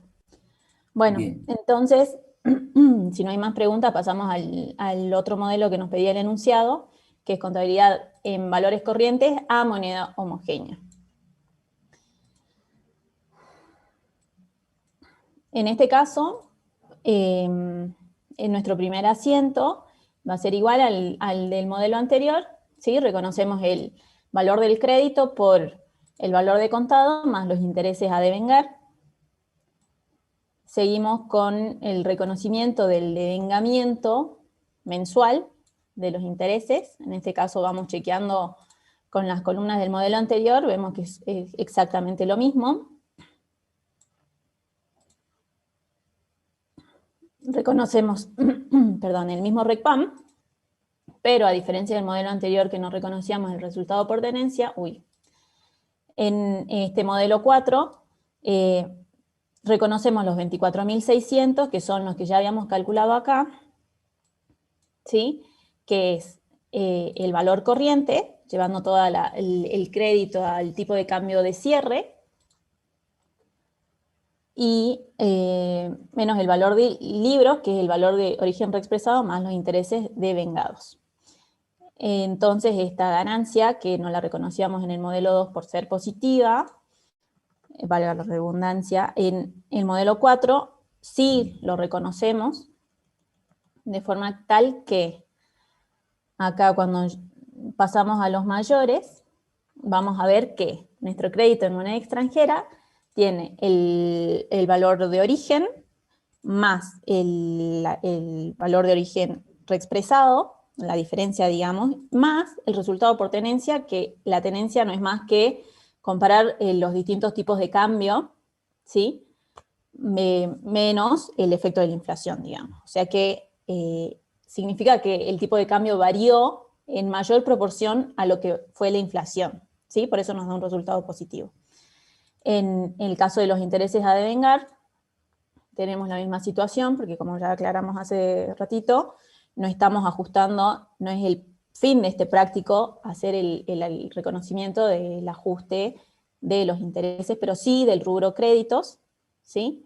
Entonces, llegamos a una evaluación de cierre, comparando los dos modelos, que en el modelo tradicional, la moneda homogénea, el valor de cierre es el valor del crédito menos los intereses a devengar, nos da 423.400, mientras que en el modelo de valores corrientes a moneda homogénea, la misma diferencia nos da 448.000 pesos, ¿sí? En ambos casos vemos que la diferencia viene dada por este valor, que es el reconocimiento del resultado por tenencia. Quería poner. Ahí está. Entonces, no sé si hay alguna pregunta. Volvemos al enunciado para ver si estamos respondiendo todo lo que nos preguntaban. O sea que, buen Sí, día, Norma. profesora. O sea que sí tendríamos que reexpresar los intereses, como decía Lucas, al final del ejercicio. Sí, O sea ya que, cuando... que acá no se lo hizo porque se obvió ese detalle, pero en realidad correspondería actualizarlo al final del ejercicio, los intereses. Así es, ya cuando pasemos al rubro de reexpresión de resultados, vamos a ver el efecto que tenga el ajuste del tipo de cambio de estos intereses, digamos, pero en el caso de este práctico y de esta solución no se contempló ese ajuste. El objeto principal es que reconozcamos la evaluación del crédito en sí y cómo afecta la inflación y el tipo de cambio en el crédito original, y que ustedes vean que el reconocimiento del devengamiento de los intereses es de acuerdo al paso del tiempo, o sea, mensualizado, vayan viendo, pero sí no hicimos ahora el reconocimiento de la actualización de los intereses, que sí hubiera correspondido. Déjame hacer una aclaracióncita, pero no se preocupen, que no es que tienen que hacer la actualización de los intereses en el parcial, en este primer parcial, ¿sí? Recién cuando vayamos al último parcial a ver el ajuste integral, donde ahí hacemos el ajuste de punta a punta, donde analizamos absolutamente todas las cuentas habidas y por haber, ahí sí lo van a tener que hacer. Pero ahora en el parcial para el rubro créditos, no, quédense tranquilos, aunque haya intereses, no van a tener que actualizarlo y reexpresarlo, ¿sí? Así que quédense tranquilos por eso. Otra aclaración al respecto. La razón por la que no estamos trabajando con la reexpresión de los intereses es porque no estamos determinando el resultado. O sea, si ustedes se fijan en el planteo, no nos pide que determinemos el resultado, en cuyo caso sí hubiera sido apropiado hacerlo. Repito, no perdamos de vista el objetivo principal en este caso. Estamos analizando recién cómo evaluar rubro por rubro. Vamos paso a paso, no nos adelantemos. Pero igual valen las aclaraciones. Estamos analizando en este caso créditos por ventas, dentro de créditos por venta, un caso particular de créditos en moneda extranjera. Nos concentremos en esa medición y así le respondemos a Cristian, que pregunta: disculpe, profesora Cardoso, ¿puede volver a explicar la última parte en la que explicó el valor al cierre? Quizás fue rápido, quiere que se repita, no estuvo atento, lo repitamos, eso vale la pena. Bueno. Nunca más pregunto, a todos, dice Lucas. No, seguir preguntando, Lucas, da pie a nosotros para que sigamos aclarando. Esperemos que cuando nosotros seguimos aclarando no empiece a oscurecer, ¿no? Lo importante es que aclare. No, además también todas estas preguntas nos hacen replantearnos muchas cosas, como por ejemplo ahora, en función a todo esto que surgió, podríamos agregarle a cada práctico el objetivo de cada práctico para que ahí no se nos vayan de objetivo a los chicos. También. Bueno, pero respondiendo a la última pregunta, no me acuerdo quién era el que había preguntado, vamos a recordar que cuando leamos la resolución técnica vamos a ver que la evaluación correcta del rubro créditos es el valor del crédito menos los intereses a devengar, ¿sí? Entonces, acá, por ejemplo, vemos en ambos modelos, el total de intereses a devengar era 34.800. Y la evaluación al cierre, como ya se fueron devengando esos intereses, nuestra evaluación al cierre va a ser también el valor del crédito, en este caso ajustado, que bueno, varía de acuerdo a cada modelo, menos los intereses a devengar, que en este caso, porque no estamos haciendo el ajuste, es el mismo en ambos modelos, nos da la evaluación al cierre. ¿Por qué? Porque así lo dice la resolución técnica, que hay que hacer el valor del crédito menos los intereses a devengar, o intereses positivos a devengar si quieren, porque bueno, es un crédito del que estamos hablando, y es por eso que llegamos a esta evaluación, digamos. Lo que nos causó la diferencia en ambos modelos es el reconocimiento del resultado por tenencia del crédito en moneda extranjera, que en el caso del modelo 4 sí lo reconocemos, en el caso del modelo 2 no, porque es positivo, y así es que llegamos a la evaluación al cierre del rubro créditos en moneda extranjera. Respecto de la medición, lo primero que tendrían que concluir ustedes acá, identificando claramente los dos momentos de la medición, que se lo acaba de señalar ahí Gabriela. Muchas gracias, dice Cristian, que había preguntado la última, Gabriela. El momento de la medición inicial, ¿cómo lo teníamos evaluado en nuestra contabilidad al crédito? Tenía un valor, tenía un monto de intereses a devengar que regularizaba ese rubro principal, lo cual nos daba un saldo en ese momento, que ahí lo estamos viendo en la parte de arriba. Evaluación de origen del crédito en un modelo, 348.000, En el otro modelo, igual, 348.000. Y eso es un poco lo que veíamos, ¿se acuerdan? Cuando veíamos el práctico 2. ¿Por qué decíamos que al momento inicial, en ninguno de los 4 modelos, variaba la situación respecto a la composición patrimonial? ¿Se acuerdan? Bueno, acá lo estamos repasando. Mientras que cuando empezamos a transcurrir en el ejercicio, y llegamos al cierre, como en este caso, momento de hacer la medición periódica, las mismas cuentas involucradas cambian de acuerdo al modelo en el que trabajamos. En el primer modelo, fíjense, mostramos un saldo neto de rubro créditos de 423.400, habiendo considerado los 2 meses transcurridos y devengados de intereses. Mientras que en el otro modelo, la misma operación de la misma empresa, considerando los 2 mismos meses transcurridos de intereses devengados, llegamos a determinar un saldo neto de activos de 448.000. Entonces, frente a estas 2 situaciones, ustedes como contadores le tendrán que explicar al dueño cuál de los 2 modelos quiere que utilicemos. En realidad, ustedes tendrán que decirle, mire, si usted quiere tomar un crédito en el banco, le conviene mostrar sus activos en mayor cuantía, para que eso le dé un lindo patrimonio y el banco le pueda otorgar un lindo préstamo. Entonces yo utilizaría el segundo modelo. Como claramente están viendo ustedes, me representa expresar, medir, evaluar, mostrar este activo en un monto mayor.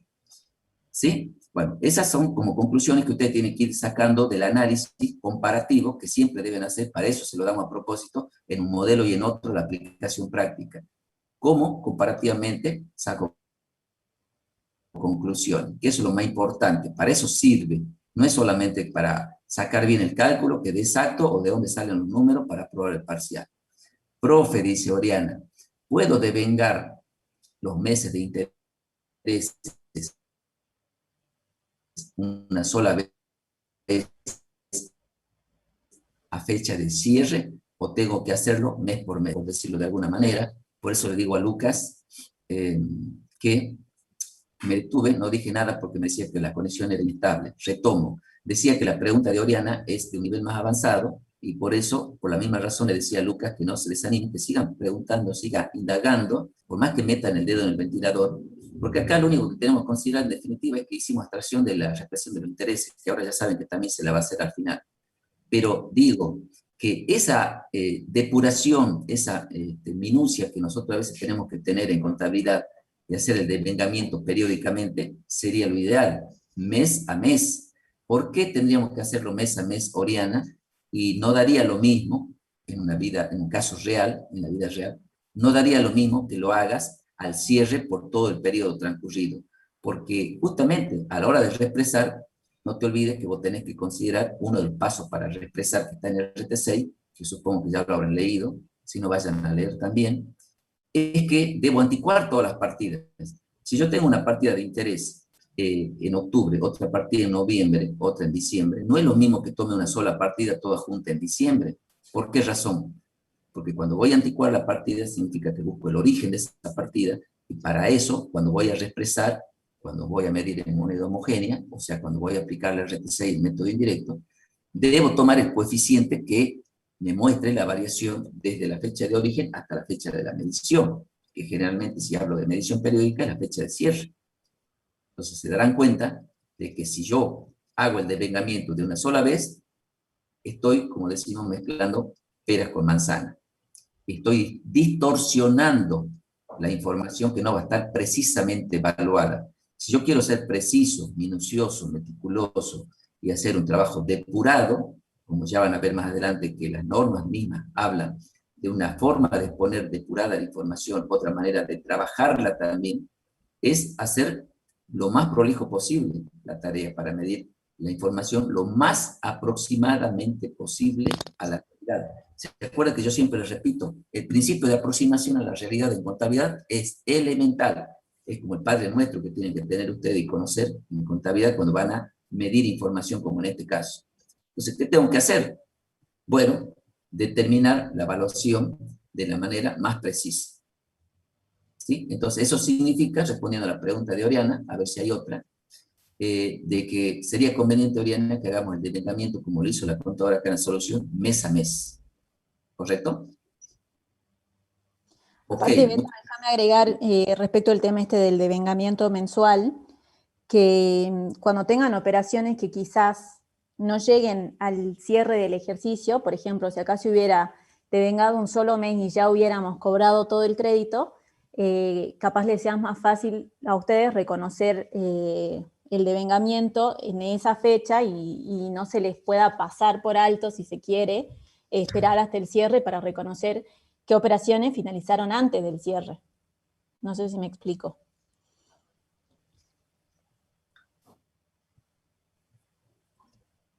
Bien, lo importante sería, yo creo que sí se explicó bien la contadora, lo importante sería que ustedes entiendan, ¿no? O sea, yo y la contadora Gavín seguramente entendimos perfectamente lo que quiso decir. Lo importante es que ustedes traten de entender. Y básicamente, en este caso particular, el último práctico, la idea es que comparen y comprueben por qué en un método, o en un modelo, perdón, reconozco en el primer caso de una forma el resultado, y en el otro modelo determino de otra forma el resultado. Acuérdense que la consigna tanto del práctico 1 como el práctico 2 siempre fue esa. Compare, una vez que trabajes con los 4 modelos, por qué determino la ganancia. Primero, aprender a conocer, a desarrollar cómo determino la ganancia en un modelo y en otro. Hecho eso, ahora comparo. ¿Por qué la diferencia? ¿Se acuerdan cuando yo les decía que, bueno, comparando los modelos, lógicamente determinamos resultados diferentes? Entonces, eso ustedes el día de mañana lo van a tener que explicar en una empresa, en la vida real. ¿Por qué con un modelo me determina una ganancia el contador? ¿Y por qué me llevo al otro modelo y la ganancia de tantos millones se ha convertido en pérdida? ¿Se acuerdan que es lo que concluíamos en el práctico 2 de modelo justamente? Bueno, es un poco el sentido, pero acá en un caso aislado, en un rubro especial, no es el único. Ustedes saben que una empresa en el estado de situación patrimonial tiene diversos rubros. Nosotros estamos yendo paso a paso y así esperamos que nos sigan. Así como dejamos atrás caja y banco, todavía estamos con créditos por venta y no termina esto acá. Hay un caso muy especial justamente con los planteos que hicimos hoy de qué pasa con interés, que dijo Luca, hay que represarlo, no hay que represarlo. Sí, ya le dijimos hay que represarlo, pero acá no lo hicimos porque nos abstraímos de esa situación para concentrarnos solamente en el rubro principal. Bueno, el práctico que viene, justamente de créditos por venta, que es el último, para cerrar el rubro, tiene que ver con los componentes financieros. Sabemos que eso les genera mucho dolor de cabeza a ustedes, los componentes financieros explícitos, los implícitos, ¿qué son todos esos? Y esto ya a modo de anticipo, así vamos cerrando, creo, si es que no hay más preguntas, para que vayan leyendo y puedan venir un poco más preparados. Ahora tienen un fin de semana en el medio, que bien vale la pena que lo aprovechen, porque no se olviden que el parcial es el otro sábado, ya es el último fin de semana que tienen para estudiar si no tienen tiempo durante la semana. Repasen todo lo que vimos, es decir, todos los 6 prácticos que acabamos de cerrar. Este es el sexto. Quedan 2 prácticos nomás cortitos para ver. Uno, vinculado al crédito, que lo vamos a ver el martes en la primera parte de la clase, y seguramente el último práctico de inversión que lo va a dar el contador Civelo en la segunda parte de la clase, que si no lo termina, queda todavía para concluir el jueves, que quisiéramos utilizarlo para repasar ya todo, porque van a estar próximo al parcial. Pero ¿qué les decía yo del práctico que viene? Para que vayan estudiando y puedan ir cerrando por lo menos. En lo teórico, la contadora Galdiano ya lo cerró el martes. Ustedes deberían hacer lo propio este fin de semana. En lo práctico, avancen con todo lo que vimos. Solamente nos va a quedar por ver la segregación de componentes financieros, que es un tema que les cuesta, repito. Entonces, para que no les cueste, cuando vengan el martes a escuchar la clase, traigan ya algo leído. Vean lo que dicen las resoluciones técnicas, el marco normativo. La contadora Galdiano el martes seguramente se refirió a todo eso. Los que no estuvieron, vayan, bajen de la plataforma y escuchen la clase. ¿Sí? Lean el material, lean la resolución técnica, la bibliografía, todo lo que se les da en la plataforma, lean antes de venir a clase. Así van a entender más rápido y más fácil. Yo lo único que les puedo anticipar de los componentes financieros, que hay de 2 tipos, que los componentes financieros son implícitos y explícitos, que tienen que partir ustedes del concepto básico, que ya lo dijimos acá, la dijo la contadora Gavín, lo dije yo varias veces, lo vamos a repetir hasta el cansancio, que cuando usted hace una operación de contado, el contado efectivo, cash rabioso, como le dicen algunos, ese es uno solo. ¿Cuál es el contado cash rabioso efectivo? Cuando yo voy y le digo, a ver, ¿cuánto cuesta este vaso? Bueno, este vaso cuesta 100 pesos. Bueno, tome los 100 pesos. Ese es cash rabioso. Nada de tarjeta de crédito, de débito puede ser, porque la tarjeta de débito es equivalente al efectivo. Ahora, cuando yo le digo al proveedor, al que me está vendiendo el vaso, dígame, si yo le compro este vaso hoy y se lo pago el mes que viene, ¿vale 100 pesos? Y él me dice seguramente, no, mire, vale 110. Bueno, ahí yo ya tengo que deducir que hay un componente financiero explícito o implícito. ¿Cuál es la diferencia? Que el explícito está pautado entre las partes, comprador y vendedor. El que vende financiado y el que compra financiado sabe que si no lo pagó a esos 100 pesos de contado y está haciendo una operación a plazo, no importa cuál sea el plazo, puede ser un mes, 2 meses, un año, 3 años, 20 años, ya ese solo hecho de pactar una operación a plazo les tiene que hacer ustedes entender que representa una operación financiera. Aunque el vendedor se lo disfrace, le mienta y le quiera hacer creer que se lo está vendiendo o respetando el precio de contado, no hay tal precio de contado cuando una operación es a plazo. Eso hace suponer que siempre va a haber componentes financieros implícitos en este caso porque el vendedor no se lo está explicitando en la operación, porque cuando el vendedor viene y me dice, mire, este mismo vaso que usted hoy lo paga 100, si no me lo compra y me paga el mes que viene vale 110. Ya me está diciendo que hay un 10% de interés, ¿sí? Mientras que si él me dice, no, no, no, yo te vendo este vaso, no te dije cuál es el precio de contado, yo te estoy haciendo creer que el vaso lo compras hoy y lo pagas dentro de 30 días a precio de contado sin intereses, pero me pagas 110. Mentira. Yo después de alguna manera tengo que averiguar que el precio de contado es 100. Tengo maneras de hacerlo. Hay tasas en el mercado que son tasas estándares pactadas en todo tipo de financiación dependiendo de cada rubro donde me desenvuelvo con mi empresa, ¿no es cierto? Entonces, bueno, todo eso es parte de lo que vamos a ver en la próxima clase cuando veamos segregación del componente financiero. Lo primero que tenemos que aprender en ese tema, para que vayan leyendo, ¿es obligatorio o no es obligatorio? ¿Para quiénes sí es obligatorio? ¿Para quiénes no podría ser obligatorio? Ahora, siendo obligación, ¿hay una regla general? Sí hay una regla general. ¿Cuál es la regla general? En cierta manera yo estoy aprovechando ya como para hacer una introducción teórica, ¿no? Así cuando vengamos el martes yo arranco con el práctico, de una, ¿no? Así le doy tiempo al contorsionista para que vea inversiones también. Esto que estamos haciendo acá, que sirva como una antesala. Digo que cuando trabajo con segregación de componentes financieros, yo ahora ya sé que hay implícito y explícito. ¿Cuáles son los implícitos? Los que no me lo dicen, los que me lo ocultan, los que me venden financiado haciéndome creer que me está respetando el precio de contado y no me lo respetan. Yo tengo que determinar eso que está implícitamente en el precio final, cuál es la parte de contar y cuál es la parte financiera. Ya vamos a ver cuál es la manera. En cambio, cuando son explícitos, claramente el cliente es honesto, viene y dice, no, no, no, yo te vendo acá, si me lo paga a un mes es tanto, a 2 meses tanto, a 3 meses tanto. En definitiva, yo sé que por mes me cobra una tasa de interés. Esa está explicitada. En ambos casos hay que segregar. Si hay que segregar, hay una premisa dentro del marco normativo contable que dice, bueno, si la regla general es segreguemos los componentes financieros. Es una manera de trabajar esta contabilidad depurada, como les decía hace rato, ¿sí? Porque si mezclamos los intereses con el capital, no estamos mostrando bien la información cuando vamos a medir al cierre. Metemos todo en una sola bolsa de gato y el cliente, el empresario, a quien nosotros asesoramos, no sabe de eso realmente cuál es el resultado, o sea, cuál es interés la porción y cuál es el capital. Nosotros somos los responsables de mostrarle esa información detallada, desglosada, ¿sí? Minuciosamente. Entonces, para eso, entonces la regla que ustedes tienen que conocer a partir de ahora en contabilidad, que la regla básica general es que hay que segregar los componentes. Hay otra, sí, hecha la regla, ustedes saben que siempre hay una excepción, ¿sí? Hay un caso muy especial que tiene que ver con los bienes de producción de proceso prolongado.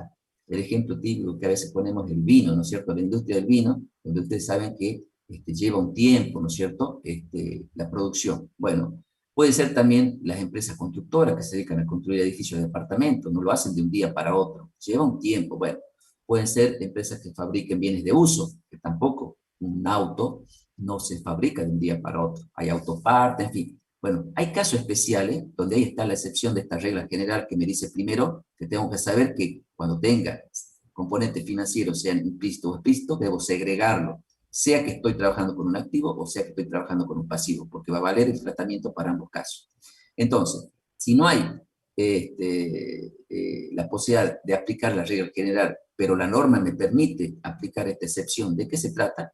Bueno, cuando estoy en una empresa que tiene bienes, decía yo, que tiene un proceso de producción en el tiempo prolongado. Se refiere en el tiempo, o sea, me lleva varios meses, más de un ejercicio probablemente, 1 año, 2 años, 3 años. Bueno, en esos casos, ¿qué pasa con los componentes financieros? Dice, bueno, en esos casos usted podría considerar, en la medida que se cumplan ciertos requisitos, que la norma los tiene explicitados, podría activarlo. Es un tratamiento opuesto totalmente. Porque la norma general dice, no, cuando tenga componente financiero, no lo active, porque está haciendo mal si lo activa. Pero la excepción dice que en estos casos, el tratamiento excepcional podría llegar a activarlo en ese tipo de empresa, en ese tipo de actividad y en determinados casos y circunstancias que se cumplan requisitos. Pero repetimos ya para concluir que el tratamiento preferible, su conexión es inestable, dice acá, capaz que no me escucharon esa partecita, repito, digo que el tratamiento de la norma, la regla básica, el tratamiento preferible, como lo llamamos, es que debemos segregar el componente financiero. ¿Está claro? Y ahora, otro último anticipo sería para terminar que hay empresas pequeñas, ustedes habrán escuchado hablar del RT41, la RT42, que luego se absorbió en el texto, la 41, que habla de normas de evaluación y exposición para entes pequeños y medianos. Bueno, váyase sabiendo solamente, así se quedan con la inquietud de ir a leer, de que esos entes pequeños a los que se le aplica el RT41 tienen en algún momento la opción de no segregar los componentes. Es decir, de que en la medición inicial van a registrar todos juntos, sin separar los intereses del capital, cosa que no es recomendable desde el punto de vista técnico. Moraleja, si me preguntan a mí, yo, aunque esté frente a una empresa pequeña, que haya una norma especial para ello, que el RT41, que me permita hacer ese mamarracho, yo prefiero no hacerlo. Yo aún así, como es optativo, quiere decir que no me imponen, yo decido hacer las cosas bien y sí segrego en todos los casos. ¿Está claro? Así que con esa premisa vamos a trabajar en la próxima clase con el último práctico de crédito. Y repito, vayan a estudiar porque estamos en una semana de parcial. A ver, acá en el chat apareció, estaba esperando que aparezca alguna consulta para terminar, si no ya me estaba por despedir. ¿Qué dice Milagro? Profe, disculpe que pregunte. Creo que ya lo dijeron, pero no logré entenderlo. En los trabajos prácticos 5, el que dio la contadora Gavina al principio, dijo que estábamos viendo créditos en especie, correcto. Por lo tanto, era un derecho a recibir bienes, agrego, está bien, pero la profe Gavin dijo que ¿por qué no sería una deuda? A ver. Esta es una pregunta que me está haciendo preocupar bastante, querida Milagro, pero prefiero que se vaya despejada su duda. Imaginemos la vida real, operación de compra-venta financiada. Partamos de esta base elemental. ¿Cómo se realiza una compra-venta? ¿No es cierto? Repaso de actividades comerciales. Compra-venta existe cuando hay dos partes, una llamada vendedora, otra llamada compradora. Por eso cuando yo hablaba, no nos pongamos del otro lado del mostrador, me refería a eso figurativamente. De un lado del mostrador está el que vende, el que está del lado de adentro del mostrador. Yo que soy comprador voy estado del lado de afuera del mostrador. Entonces, cuando yo, comprador, entro a la empresa y le digo a mi proveedor que está del otro lado del mostrador, mire, don Pedro, vengo a dejarle 10.000 pesos, le estoy dando como una seña, porque yo quiero comprar esa mercadería que yo sé que vale 20.000, el doble, pero yo le estoy dando la mitad. Ahora, ¿usted me acepta que yo le fije el precio? Y después me dice, bueno, don Juan, como usted es buen cliente, yo le acepto. Usted me está dando la mitad del valor de la mercadería esa que se va a llevar. ¿Cuándo? Dígame, ¿el mes que viene? Bueno, venga, el mes que viene se lleva y me trae la otra mitad. Para eso hacemos el artificio matemático de determinar el porcentaje. Cuando yo digo la mitad, claramente me estoy refiriendo al 50%. Entonces, yo, comprador, tengo un crédito porque tengo derecho a que don Pedro, mi proveedor, me reconozca el 50% del valor de esa mercadería que hoy, yo por dar 10.000, representa el 50% porque vale 20. Cuando voy a retirar y a concretar la operación y retiro la mercadería, tengo que pagar. Si no hubiera aumento, en un contexto de estabilidad, la mercadería sigue valiendo 20, le doy los otros 10.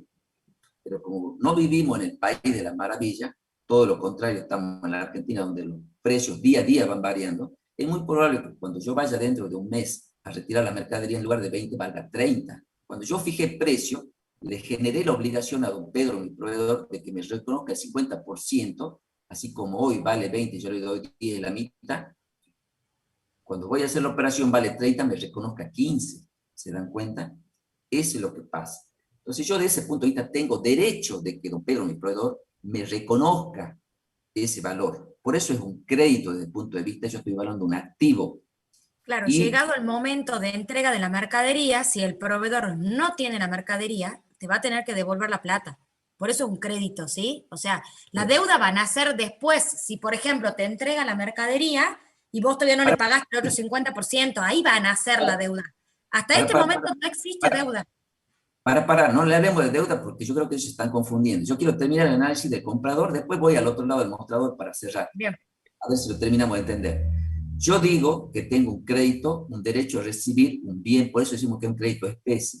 ¿Por qué decimos que es un crédito en especie que tengo derecho a recibir un bien? Porque la mercadería, por el valor de la plata que yo di, que necesito, que tengo el derecho que me entregue el proveedor. ¿Está claro? De ese punto de vista tengamos claro que estoy evaluando un activo, yo, empresa que entrego el anticipo. Ahora sí me voy al otro lado del mostrador para ver si lo terminan de entender. Me voy al lado de la contabilidad de don Pedro. Yo, don Pedro, recibo 10.000 pesos, que representa el 50% del valor de la mercadería. Y le digo, bueno, yo le acepto que fijemos el precio, o sea, le reconozco el 50% del valor de la mercadería. Yo ahí estoy asumiendo la obligación. Yo tengo un pasivo, don Pedro, del otro lado del mostrador. Lo que es un activo para mi cliente, que vino a darme el anticipo, es un pasivo para mi proveedor, que dentro de un mes voy a tener que entregar la mercadería. Es un crédito en especie que tiene mi cliente. Y para mí es una obligación de entregar un bien. Digamos que también sería una obligación, un pasivo, una deuda en especie. ¿Sí? Ahora, ¿qué pasa si yo, llegado el momento de hacer la operación, que me comprometí, proveedor, como decía la contadora, no tengo la mercadería? Y yo tendría que devolverle la plata, si no se hace la operación, a mi cliente. Ahora viene la pregunta para que lo tengan que entender. Ahí claramente es un pasivo del lado de la contabilidad de don Pedro, pero ¿cuánto le devuelvo si fije precio? ¿10.000 o 15.000 en el ejemplo que estaba dando? Si yo acepté fijar precio, le debería devolver 15.000. ¿Se dan cuenta cómo varía el crédito en la contabilidad de Juan, que estábamos viendo que hizo el anticipo? Tenía 10, después pasó a tener un valor de 15.000 mi activo. Para el proveedor lo mismo. Al inicio yo recibí 10.000, bueno, estaba entrando plata por 10.000, pero fíjense que después, si no cumplo, no tengo la mercadería y no entrego, ese pasivo se convierte. Pero claramente usted tiene que ubicarse en la contabilidad del lado donde están haciendo la registración. Nosotros la vimos siempre del lado del comprador, que da un anticipo para una futura compra. Bueno, espero que con esto se hayan despejado las dudas, a Milagro y a los demás, de que no tenemos que analizar la parte del pasivo en esta parte. Cuando quieran, cuando lleguemos al rubro deuda, ahí sí vamos a analizar del otro lado en más detalle del mostrador. Bueno, ahora sí lo entendí, dice Luca. Milagro, me interesa, dice sí, ya entendí, profe. Es que me estaba concentrando en toda la operación y en ambas partes. Es lo que siempre le dijo la contabilidad desde un principio, no se pongan ansiosos, ya vamos a llegar a la otra parte. Ahora nos concentremos en lo que estamos viendo y nos conformamos con que se vayan con el tema este entendido. Así que creo que estamos bien, estamos en hora, si no hay más preguntas. Una recomendación, ya están subidos a la plataforma todos los videos explicativos con la resolución de los trabajos prácticos que vimos hasta ahora. Así que si cuando lo están repasando les surgen dudas, pueden consultar ese material. Y si no, también el jueves de la semana que viene vamos a tener clase de consulta. Obvio que nos vemos antes el martes. Sí. ¿Hasta qué A ver, esperen, de a uno. ¿Quién está hablando ahora? ¿Hasta qué práctico entra, profesor? Hasta el próximo 8. Ah, ¿Había bien, alguien? bien. Gracias. ¿Había alguien Álvaro. más?